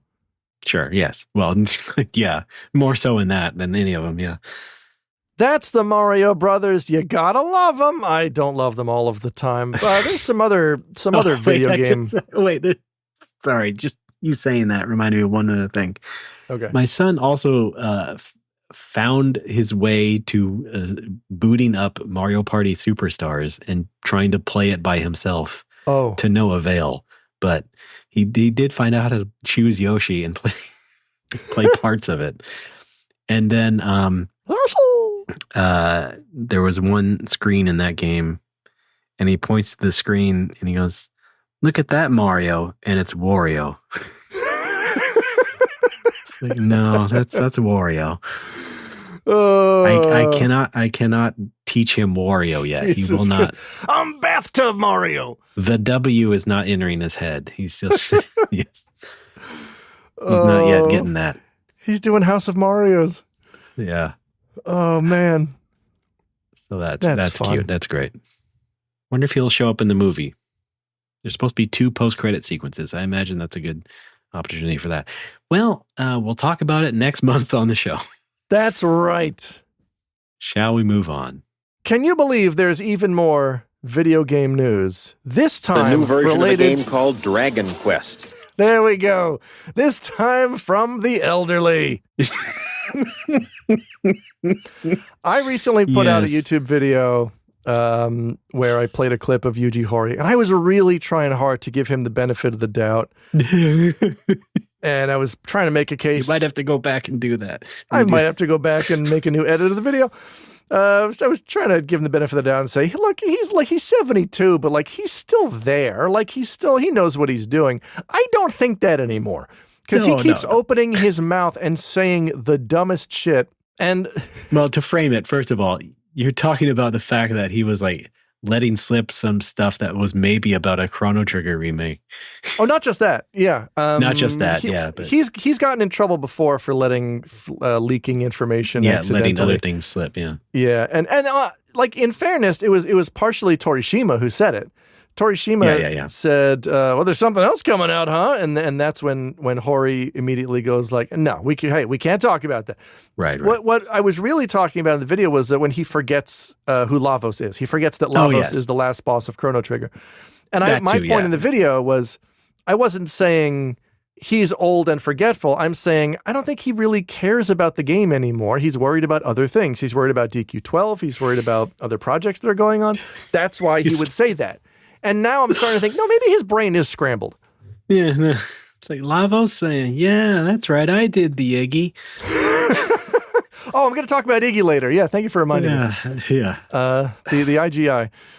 So he said another monumentally whoryish thing the other day, which was that he, I don't remember the exact wording, but it was that he didn't have tremendous faith in English translations of Dragon Quest because, well, gosh darn it, English is a simple language and they don't have as many first-person pronouns as we do, and so how could they possibly understand character traits and how characters see themselves? And meanwhile, me and probably thousands of localizers, or literally anybody who understands the amount of work that goes into doing this, says, that's what localizers are for, you fucking fossil! Yes. I think we were all of course, screaming my this. reaction, I'm not a localizer, but I know enough. And my reaction was just to post a picture of like a beaten down, red-eyed SpongeBob just going like, ugh. Yes. We got to go through this discussion again. Like he's not wrong that first-person pronouns are a unique challenge that the Japanese language presents to translators, but he is also mistaken in that there just isn't a way around it. He himself said, like, yeah, when it comes to, like, if you add voice acting, it becomes less of an issue because the way that people speak, the way that they enunciate or use their words or, address other people, that can sometimes stand in for a first-person pronoun. It's your general attitude. But it's not like it's impossible to do it in text. You see it all the time. Yeah. And I'm pretty sure I know my own language and its abilities and shortcomings and longcomings. There is. I feel like he doesn't know what localization is. I feel like it's partially that, and I think it's partially like it's a lot of this. It's called Nihonjin Ron. The idea that, like, gosh darn it, Japan and Japanese people are just so special and unique that there's no way the rest of the world could understand them. And that falls under that umbrella. And I hate that shit. The idea that, gosh darn it, we're just too special for our own good. Like, no, you have a different language and culture like we all do. And there are ways to explain what it is and what those details are. You can do that in a localization. You can do that in a careful translation. It's not a lot. I hate this attitude of throwing up your arms and being like, we're just too special. You can't understand us. I'm Alex. Yeah. We have 4 seasons. I know you can speak Japanese to me right now, but I'm going to give you the English menu.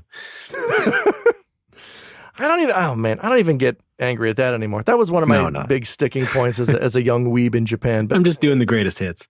Yeah. But it's like, I was thinking about this the other day, and I think it's partially to do, like, a lot of this and obviously this is not all Japanese people do this. This is hashtag not all Japanese people. Thank you. It's mostly old people. It's mostly old men. It's mostly people who have never left Japan, who don't really give a shit about knowing about other languages and cultures and people. It's I don't want to come off as being too critical of Japan because I say this all the time. Obviously, I like living here. I prefer living here to America by a wide margin, large margin. A margin getting wider every day. Yeah.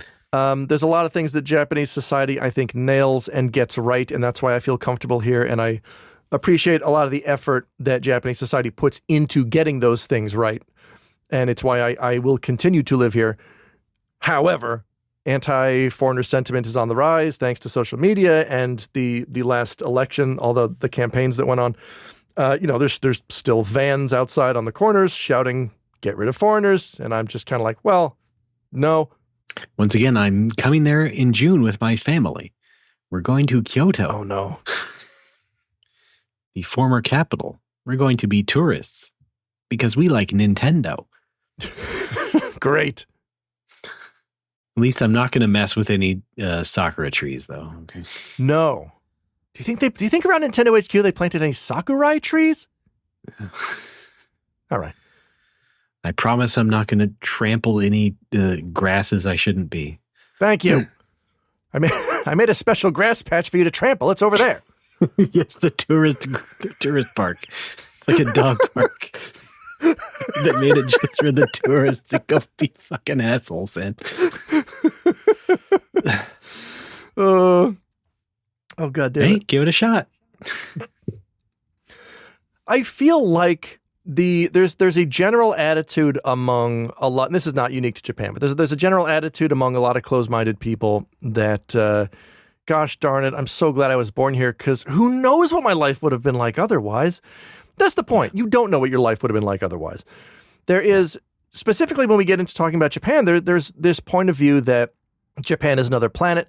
This is perpetuated by a lot of foreigners, a lot of tourists. You know, we used to see it on message boards all the time. Anytime any kind of unorthodox Japanese game was announced, look how wacky it is. That kind of shit. Right, yes. Treating Japan like it's another planet is just a fun gaijin thing to do.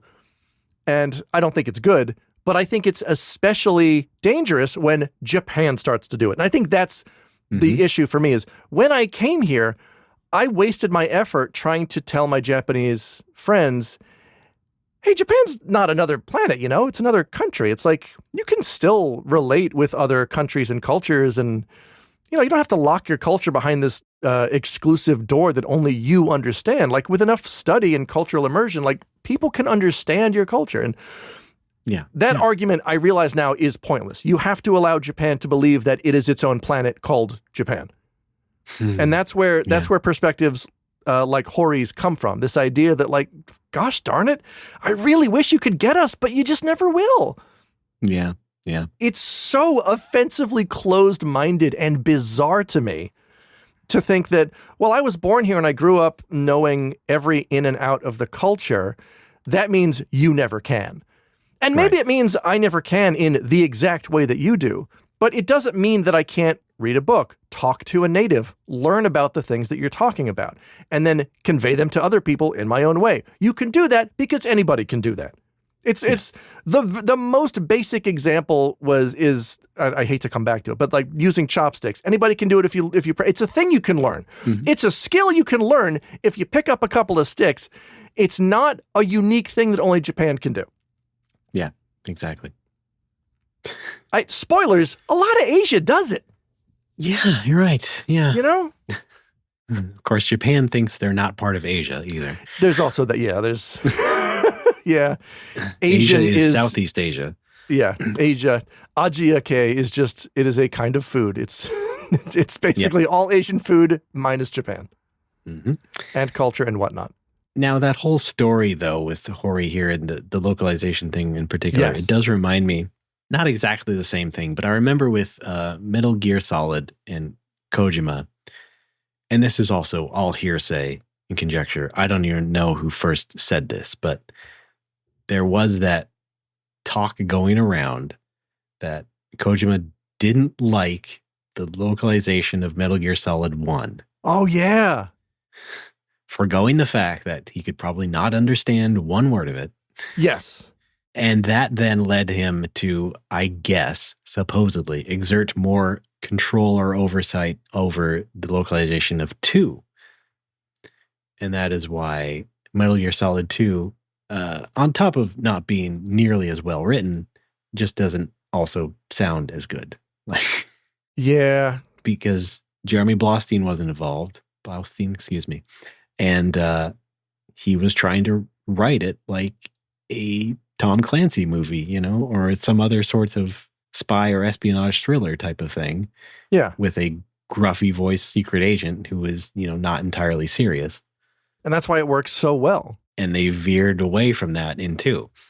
Yeah, that's where 2 kind of started to lose me a little bit, because a lot of the technical dialogue was so very, and I'm sure it was dry in the original Japanese, but there was nothing, like if it at least sounded like an action movie, kind of like the first one, maybe it would have been more interesting to me.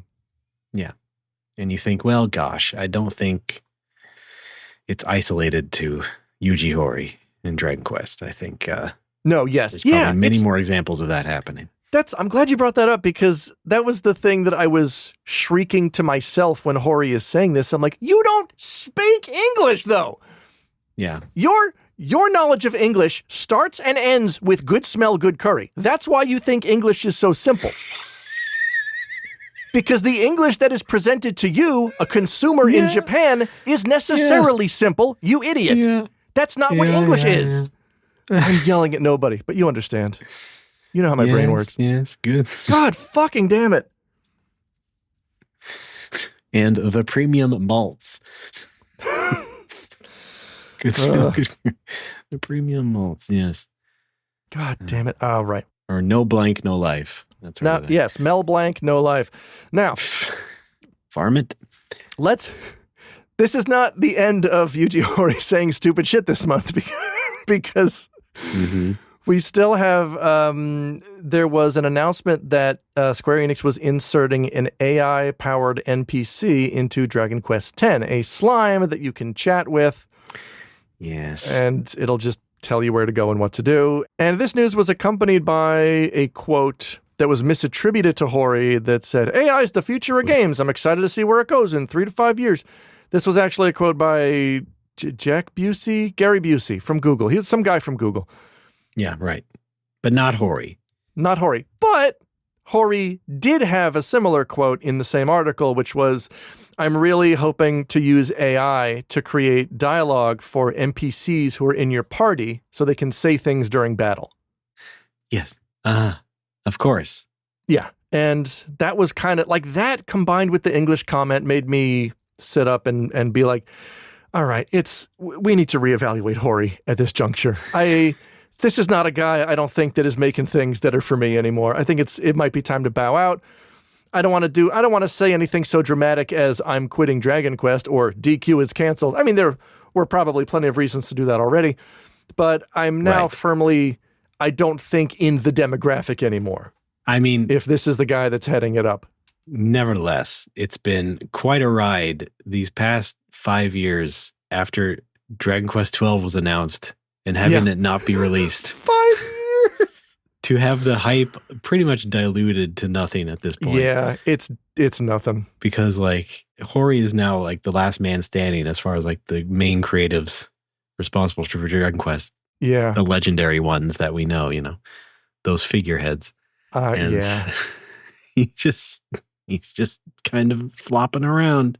You know what it is? I think Square Enix, maybe it's just that Horii is taking his sweet time, but it might also be that it's really hard to justify spending so much money on a turn-based RPG in 2026.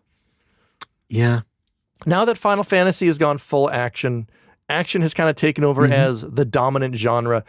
You can get a nice return off of an HD 2D that doesn't cost trillions of yen to produce or however much a AAA game costs. I'm sure they did. But on those remakes. Yeah, I think DQ11 was maybe that was because that was again 2017, 2018. 17, yeah. That was the last time I think you could put that much money into making a game like that. Obviously not counting Dark Horse Studios like whoever did Expedition 33, that kind of stuff, because there is a market for that. But they're not spending Square Enix money on it. No. I don't think Square Enix can justify spending that much money on them. Even though DQ is a big name, like, think about it. DQ11 was almost 9 years ago. Mm-hmm. If you played, like, DQ1 as a kid, you got DQ2 the next year. You got DQ3 the next year. It was just a string of great games. When you start putting 9+ years between installments, you've lost that. Yeah. You've lost that base. Like, you're just going to keep getting maybe the guys in their 30s, 40s, and 50s who are still with the series out of nostalgia, but you're not keeping anybody that you may have won over with 11, I don't think. I mean, it just kept getting longer, right? The gulf between 7 and 8, 8 and 9, 9 and 10, when 10 was not even a traditional one at all. Yeah. And then 10 to 11, for sure, the longest stretch. And same with Final Fantasy. It's just they keep stretching them. Yeah, but that is also the story with the entire AAA industry, the AAA arm of the industry. It's only getting more expensive. It's only taking longer. It's just that you would have thought that, hey, it's Dragon Quest. Most of this is figured out, you would think, if it's going to be a turn-based RPG, much in the same style as the other ones. You're Yuji Horii. Shouldn't you know what's going on? But there was also that the guy who produced or something, the producer of 11 had left the company a couple years ago, right? I got that job with T-Mobile. And that kind of seemed like kind of a collar tugging moment. Like, oh boy, well, what's now going to happen to 12 or whatever? And so, yeah, I'm wondering if the entire point of 12 was to make like a sort of bold-ish departure, much like 9 was. Yeah, they tried it with 9. I mean, 9 was going to be something else entirely. We know that, but it was still different in the final version. It was still not, it still had a lot of different things for a Dragon Quest in it. So I was like thinking, okay, here's my sicko prediction. Like, what if Dragon Quest 12 has like deep online hooks in it? Like, not like an MMO like 10, but it becomes more like a platform, like how GTA 5 is now, where it's like GTA 5 is like one of the biggest online games. But you and me, normies, we just think of GTA as like a normal single player game you just fuck around in. But no, it's like a big, it has a huge online contingent with a giant economy. You're just like, and then there's all the other things like Roblox and Fortnite and stuff, which are basically platforms at this point with all sorts of crazy money grubbing shit in it. What if Dragon Quest 12 has an element of that? Not fully. Dragon Quest is not going to fully turn into that. It's not going to be a casino, but what if there's like a big online component to it that is going to try to appeal to the youth of today? Like DQ Fortnite. Yeah. All right.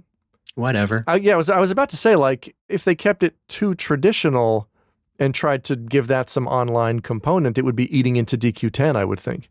Right. But DQ, yeah, exactly. I don't mean exactly a DQ10 either. Yeah. But you even look at DQ10, which is an MMO, but looks and plays very strictly like a Dragon Quest most of the time. Like, yeah, you're not going to mistake that for anything else. It's just, I haven't played a lot of it, if ever, I don't think, but like, it's more like a Dragon Quest that happens to be an MMO. So I feel like, what if 12 was like Dragon Quest 12, your normal single player story, but also happens to have a lot of other wild shit in it that is like trying to make money. FF10 was originally going to have some online components, and then I think they scaled them back. Well, yes, we can.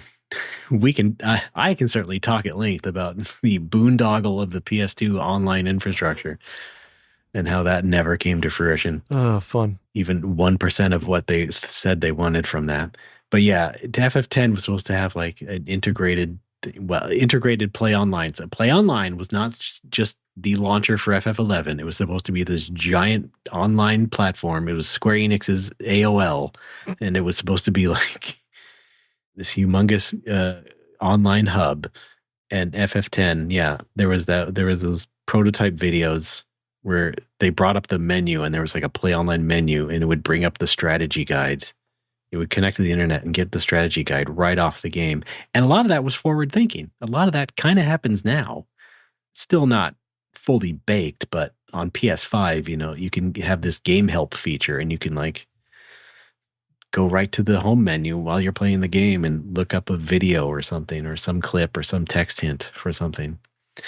But FF10 obviously was not that in the end. And in some ways, FF11 wasn't either. FF11's online. You want to play that with me? No. Fuck. Well, unless you do everything for me. Yeah, all right. It's co-op dual boxing. No, I told you before. I did a few years ago now. I tried soloing it and I was reading like a solo guide and going through all the quests and missions and stuff before I realized like, oh, this is just the structure of like any gacha game now. How do you mean? Like, I know this structure now because of gacha games I have tried. What do you mean? Just like mowing through tiers and tiers and trees full of quests and yeah, it's a lot. Doing the same shit over and over. But I love it. I might go back to FF11 this summer for a little bit. Well, because we ragging on something, saying the same shit over and over. Your immediate reactions, yeah, I love it. Boy, I missed that. Yeah. Gosh. We just yesterday wrapped up the Savage tier in FF14. My raid group, we completed the final Savage raid for this expansion. We still have to farm it over the next couple of months until we get all the gear from it. But we cleared it yesterday. You still have to till the soil. Yeah, but then we're done. No, it features the longest, I want to say the longest and most complicated mechanic of the game to date. It probably took us a month of just progging this one mechanic to learn it. And it's so complicated. Like the way that most people do it, if you play mouse and keyboard, you're supposed to make up a special window of macros. And depending on what the boss shows you, you click different macros, and that spits out where you're supposed to go and what you're supposed to do to counter the mechanic. I don't play mouse and keyboard. I play controller. Yeah. So what I had to do was keep a web page open on my phone on a stand under my monitor, and I would just tap a thing when the assignments went out, when the mechanic started, to know where to go and what to do. Yeah. It's a lot. It's some shit. You know those folks who make those folks who have racing game simulators in their house with like 3 monitors? Yes. In that arc. You should do that. Make your FF14 command center. Well, I've been thinking about... Go back to mouse and keyboard. I have a Bloomberg terminal for I can't go back to mouse and keyboard because I've never played with mouse and keyboard, because the only thing I play with mouse and keyboard is Minesweeper. Like, that's all. Okay, I'm sorry. I'm sorry for the semantic error. Please forgive me. I choose to forgive you. No, I have been considering getting an ultra-wide monitor, not necessarily for the screen real estate, but because I'm running out of space to put sticky notes on my monitor for upcoming mechanics and places to move. You got digital sticky notes, and with an ultra-wide monitor, you can put more of those on there. All right. Good Lord. It's fun. Like, by the end, though, I was really enjoying it. It's Savage content in FF14 started out very daunting to me because it's so much more intense than regular content. But once you get used to what it demands from you, then you kind of start to want more. It's like how people say, like, oh, yeah, after you get your first tattoo, you already want to get your second. And in my case, that was not true, because I was like, oh, fuck, that shit hurt. I don't want to do that again. Yeah. But you got a fairly big one, too. Yeah. With FF14, I'm like, actually, that was kind of fun. The satisfaction that you get from clearing a fight like that is, it's really incredible, because you put in the work, you and 7 other nerds buckled down and put in the work and got it done. And we did. And now we're moving on to other stuff. But FF14 out now. Honestly, a lot of that sounds like what you just described earlier with loving Resident Evil stuff. Oh, get good. Well, there's a difference between... No, not get good stuff, but just like your enjoyment of going through that stuff and like chunking through it and getting it done. The difference to me between get good content and something like Savage or Ultimate content in FF14 is that you are still going through a routine. The thing about action games or first-person shooters is like there are unpredictable elements. And in something like FF14, that unpredictability is cut down to a handful of choices. So when you go into a fight, no matter how complicated the fight is, you know, all right, when this attack starts, there are only 3 places I could possibly move. I just have to watch what the boss does. If the boss does this, I move west. If the boss does this, I move northwest. If the boss does this, I move east. Easy. Right. That to me it's like get good simplified. It's get memorizing, because that's what you're doing really, is you're identifying a tell and then you're adjusting based on what that is. Yeah, it's a fighting game. Whereas they jump up, you do a flash kick. Not really, because in a fighting game opponent, it's like flowchart Ken, but with even more flowcharts. All right, fine. It's like Floby Ken. Get that guy a haircut. Graggly. George Clooney giving Ken a haircut. What do you think? Sure. With the Floby. All right. Batman versus Capcom. Oh, speaking of Final Fantasy, my friend Zan and I went to the FF9 Cafe in Nagoya, which was a real trip. It was... I didn't even know about this. This is like a pop-up cafe thing. Neither did I. Yeah, it's and I think it must be the pop-up space that Square Enix uses regularly, because he sent me the address and I looked it up and I already had it pinned and I had it marked as Eorzea Cafe. So I think I was intending to go there when it was an FF14 cafe. I never got around to it. Okay, so yes, it's FF9's 25th anniversary. That's right. coming up on 26. But Hang on. The viewers can't see this, but I'm gonna hold this up to you. I got a. Well, you can't see that. I can't see Fuck. it either. Turn your damn green screen off. I can't. They gave you a placemat, which is, I think it's like B4 size. I want to get it framed and hang it up. It's kind of neat.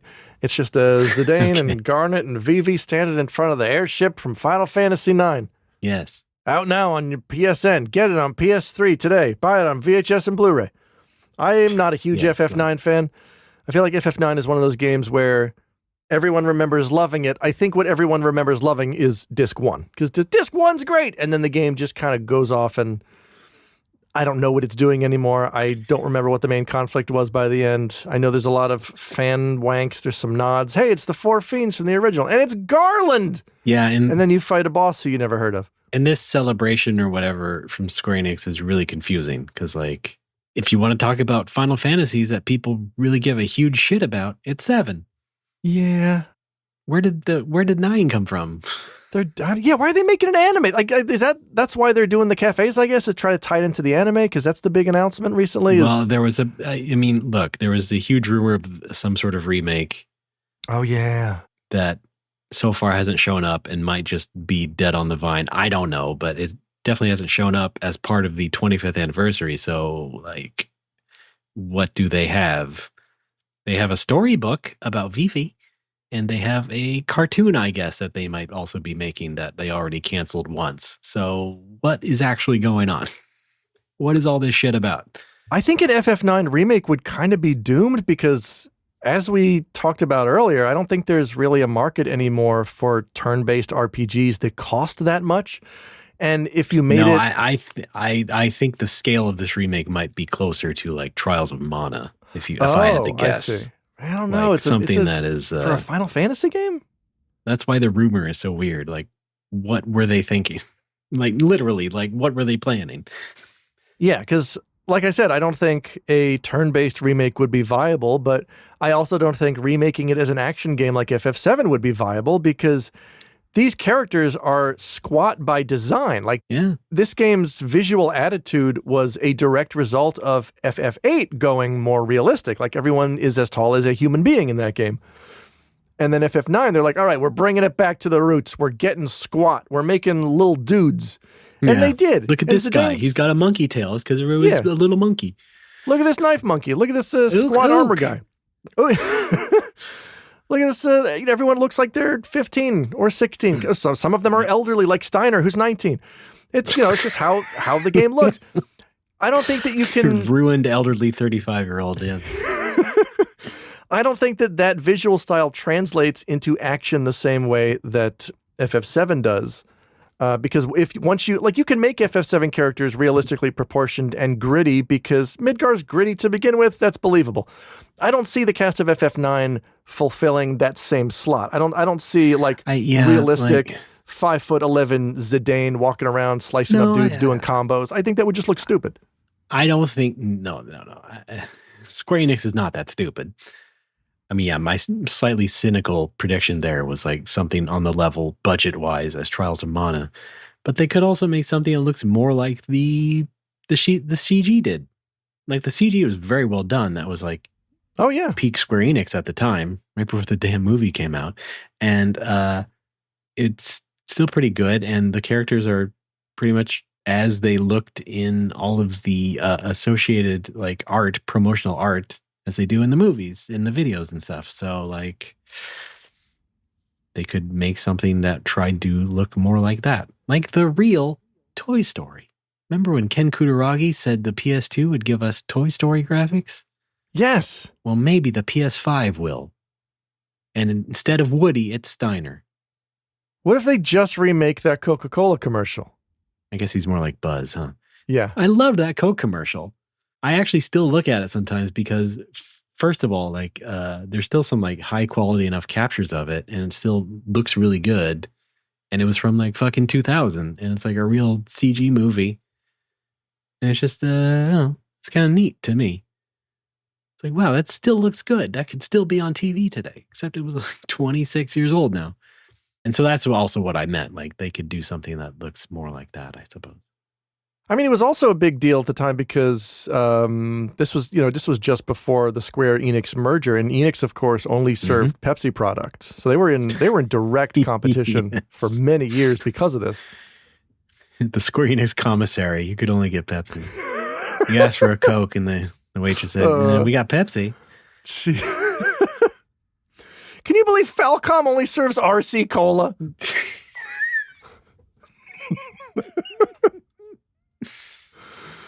I was going to say something about Trails in the Sky. Now there's like Trails in the Sky FC. It's like FC Cola. FC Cola. Hey, let's go over to Nippon Ichi and get a Mr. Pibb. All right. Nippon Pibji. Hang on. I was talking about the FF9 Cafe where my buddy Zan and I went. Speaking of commissaries, I of course ordered the Alexander, which was like a iced mocha coffee, which was pretty good. Came with chocolate, white chocolate wings on it. It was not bad. Okay, one winged angel. Zan got a VV. I forget what was in the VV, but it was in the VV. That VV is people. What is in that little guy? Gears? I'd like to crack open his head. I think we're going to find out in the anime, right? He's it's all about I guess the so, VV squad. Yeah. The atmosphere was pretty cool. They had they got character artwork all over the walls. They had monitors up in the corners playing FF9 cutscenes and music and everything, and pretty good.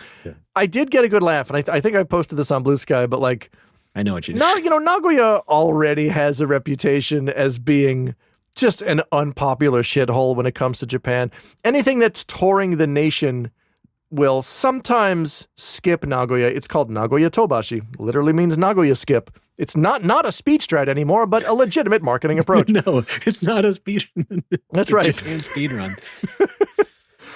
Hey, fortunately, I got to see the Pillows here. I got to see the Pixies here. They didn't skip. I believe the Pixies came back last year and did skip Nagoya. So, oh boy, glad I got to see them when I did. And just to drive that point home, the tourist menus at the FF9 Cafe in Nagoya say, "Welcome to FF9 Cafe Osaka." So it's only the English ones? Did you know that for sure? Well, I didn't. The guy gave us the English one. I didn't see the Japanese one because we had to make reservations online, much like our trip to the upcoming Nintendo Museum. We had to make reservations online, and when you make the reservation, they ask you, "What continent are you from?" And I was like, "Well, I guess technically Zan and I are from North America, so I'll just put North America." Me not understanding. Oh, that's so they know which language menu to give you. Right. So they showed up. We got the English menu. Yeah, and the guy who worked there could not have been more disinterested. He did not want to be there. I get the feeling that this guy just deals with weeb tourists all the time and does not want to. He's at every pop-up cafe there. Oh man, I feel sorry for the guy if he is. Guy. I think he's just not either not used to or does not like dealing with foreigners because he barely spoke to us. He did not make eye contact. We showed up.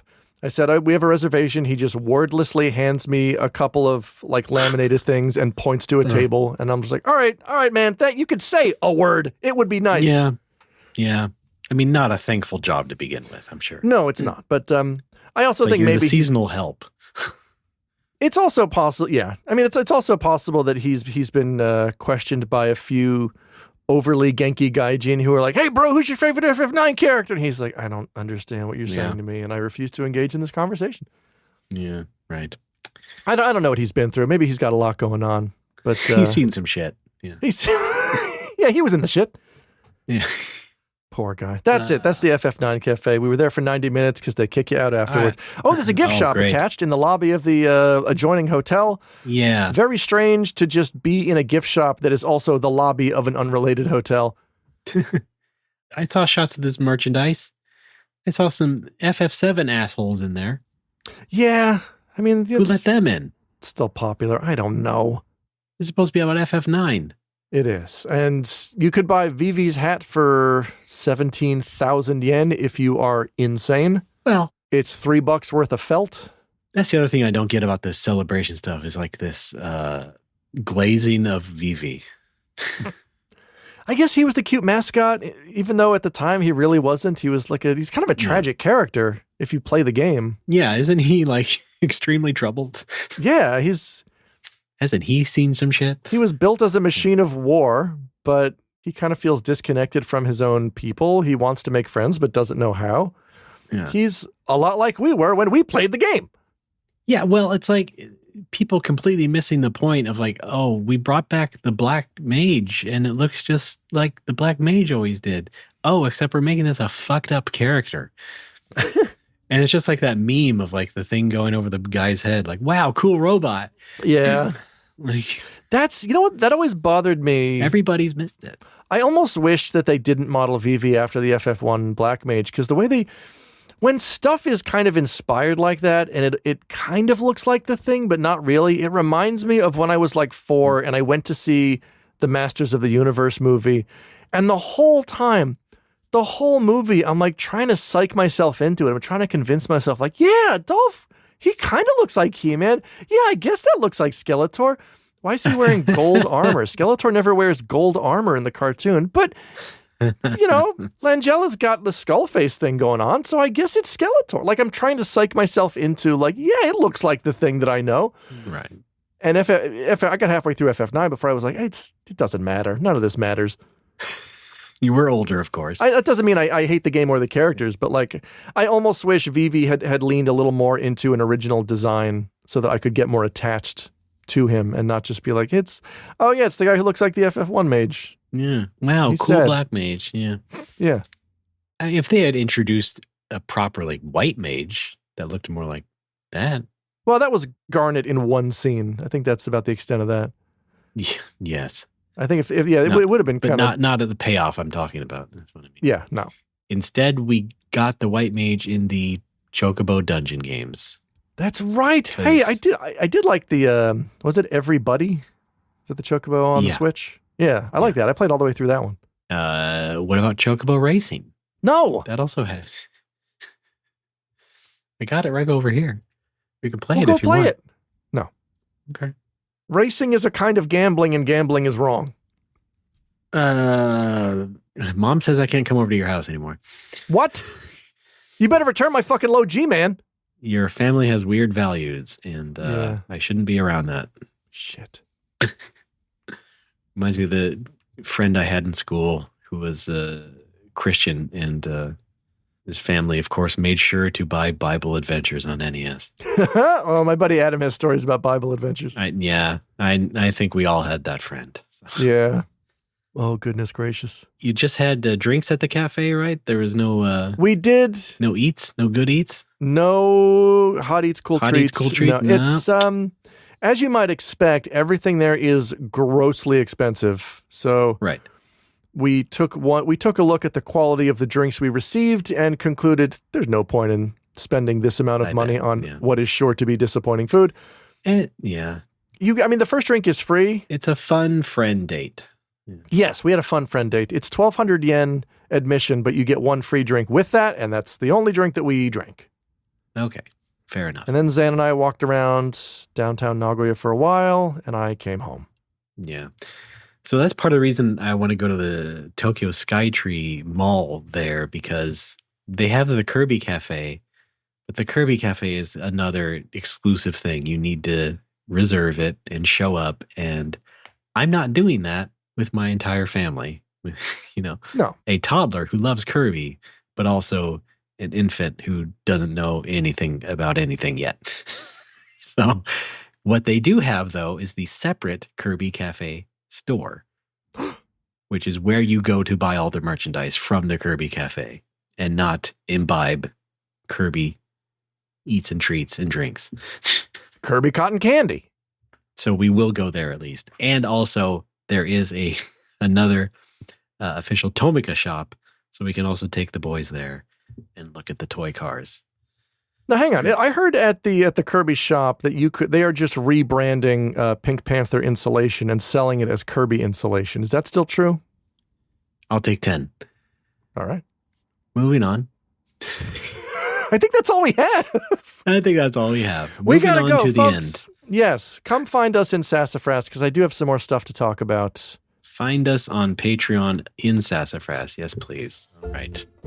But yes, that'll do it for No Mo Woe proper. Thanks, everybody, for listening. Please go to our website, nomorewhoppers.com. You can find links to everything we have, including our Patreon, patreon.com/nomorewhoppers. We have some wonderful tiers for you. $1 just to be a cool gold subscriber. $3 to get this show early, ad-free, whatever. Not that we've had ads in a while, but nonetheless, you can get some of our exclusive content as well. Blue Apron! Or $3 again to get just our new show, Draw Game, the anime world of video games. Get that early. Get the extra stuff for that. Oh, do check it out. It's ever so much fun. Or $5 to get everything all at once. Everything special that we make for you. Yes, you. Just you. And don't you deserve it? Don't you deserve to treat yourself on the upcoming car trip? You know what? They do. They deserve it. Yes! So please give us money. Thanks so much. We also have a Discord. It's not tied to Patreon, but you can find the link on nomorewhoppers.com. Come and say hi. What have people been talking about lately, Alex? I just put you on the spot. Check it out. We got Pet Friday. We got... I'm glad. Can't believe I pulled Pet Friday. We got food. There's a food channel. Jackie just made some coconut things. There's you could go to old games and you could talk about retro titles like Bloodborne. You could go to new games and you could talk about Final Fantasy. I'm bad at this. You could go to No More Whoppers and talk about whatever. Some folks are moving. Then there's photographs. You can also, did you see a cloud that looks almost like a guy that you know? Take a picture, tag us in it, post it in the Discord. Don't forget to include a picture of the guy. All right, great. Yeah. Our phone number is 805-NMW-TALK. We do play voicemails now just on Sassafras, so you do have to pay up. That's right. Now, will this strategy work for us? I don't know, but not enough people have complained, so whatever.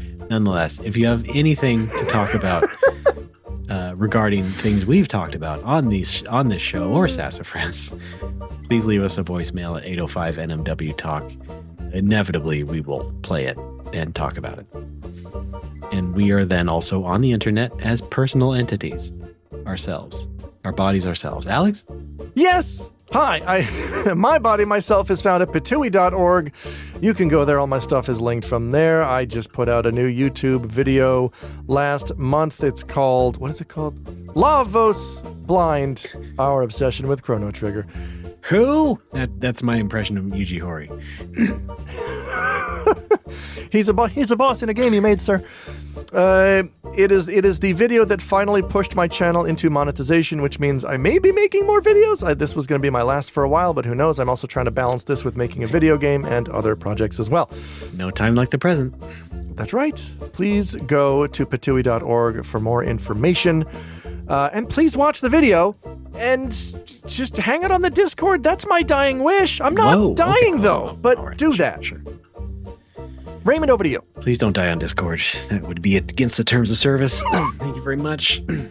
Yeah. My homepage is rdbaaa.space. I'm not making anything important now, but I have in the past, such as my video game Blast Rush LS, which came out last year on Steam and Nintendo Switch. I would love if you bought it. I don't care if you buy it on sale. In fact, I think there's a sale tomorrow. But I would love for you to try out my special little innovative, sure, why not, shoot 'em up game where you have infinite bombs. Thanks so much. And between you and me, listener, I'm trying to get back to doing Low Polytown, which was my stream where you can watch looping real-time footage of a train and stuff while nice music plays. Been trying to re-strategize that as sort of a thing that is more than just a stream, I'll say. And so I've been working on that. I've got, setting things up again. I don't have any ETA for you, but I'm doing my best to make new content related to it. Thanks so much. Nobody remembers, I know, but it was a thing I like to do. Okay, good. I remember. I used to put it on. You and Mike Wasson, I think that was at least 2 people. So yeah. Yes, we are celebrated train watchers. I would just like more strangers to be into it. So we're going to try and do that. Well, that's just weird. Now you're asking weird shit. And of course, same with Draw Game, our newer podcast. Oh, yeah. I guess now our sister podcast. Yes. The anime world of video games. It's almost a year old. I did mention, yeah, that's right. We talk about video game based anime. I think it's a lot of fun. doggamepod.com. Check it out or go to hell. Don't worry, you'll see it on Patreon. Okay, well, that is it for us today. Thanks so much, everybody, for listening. Alex, thanks for being a good sport. Anytime. Everybody else, keep your nose clean, and we'll see you next time. Gold subscribers, stick around till after the show. It's jury duty season. Were you chosen? Check out our top fantasy draft picks coming up.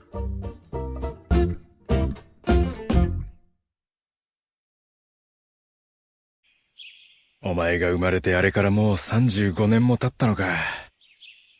あっという間だったな。そうなんだ。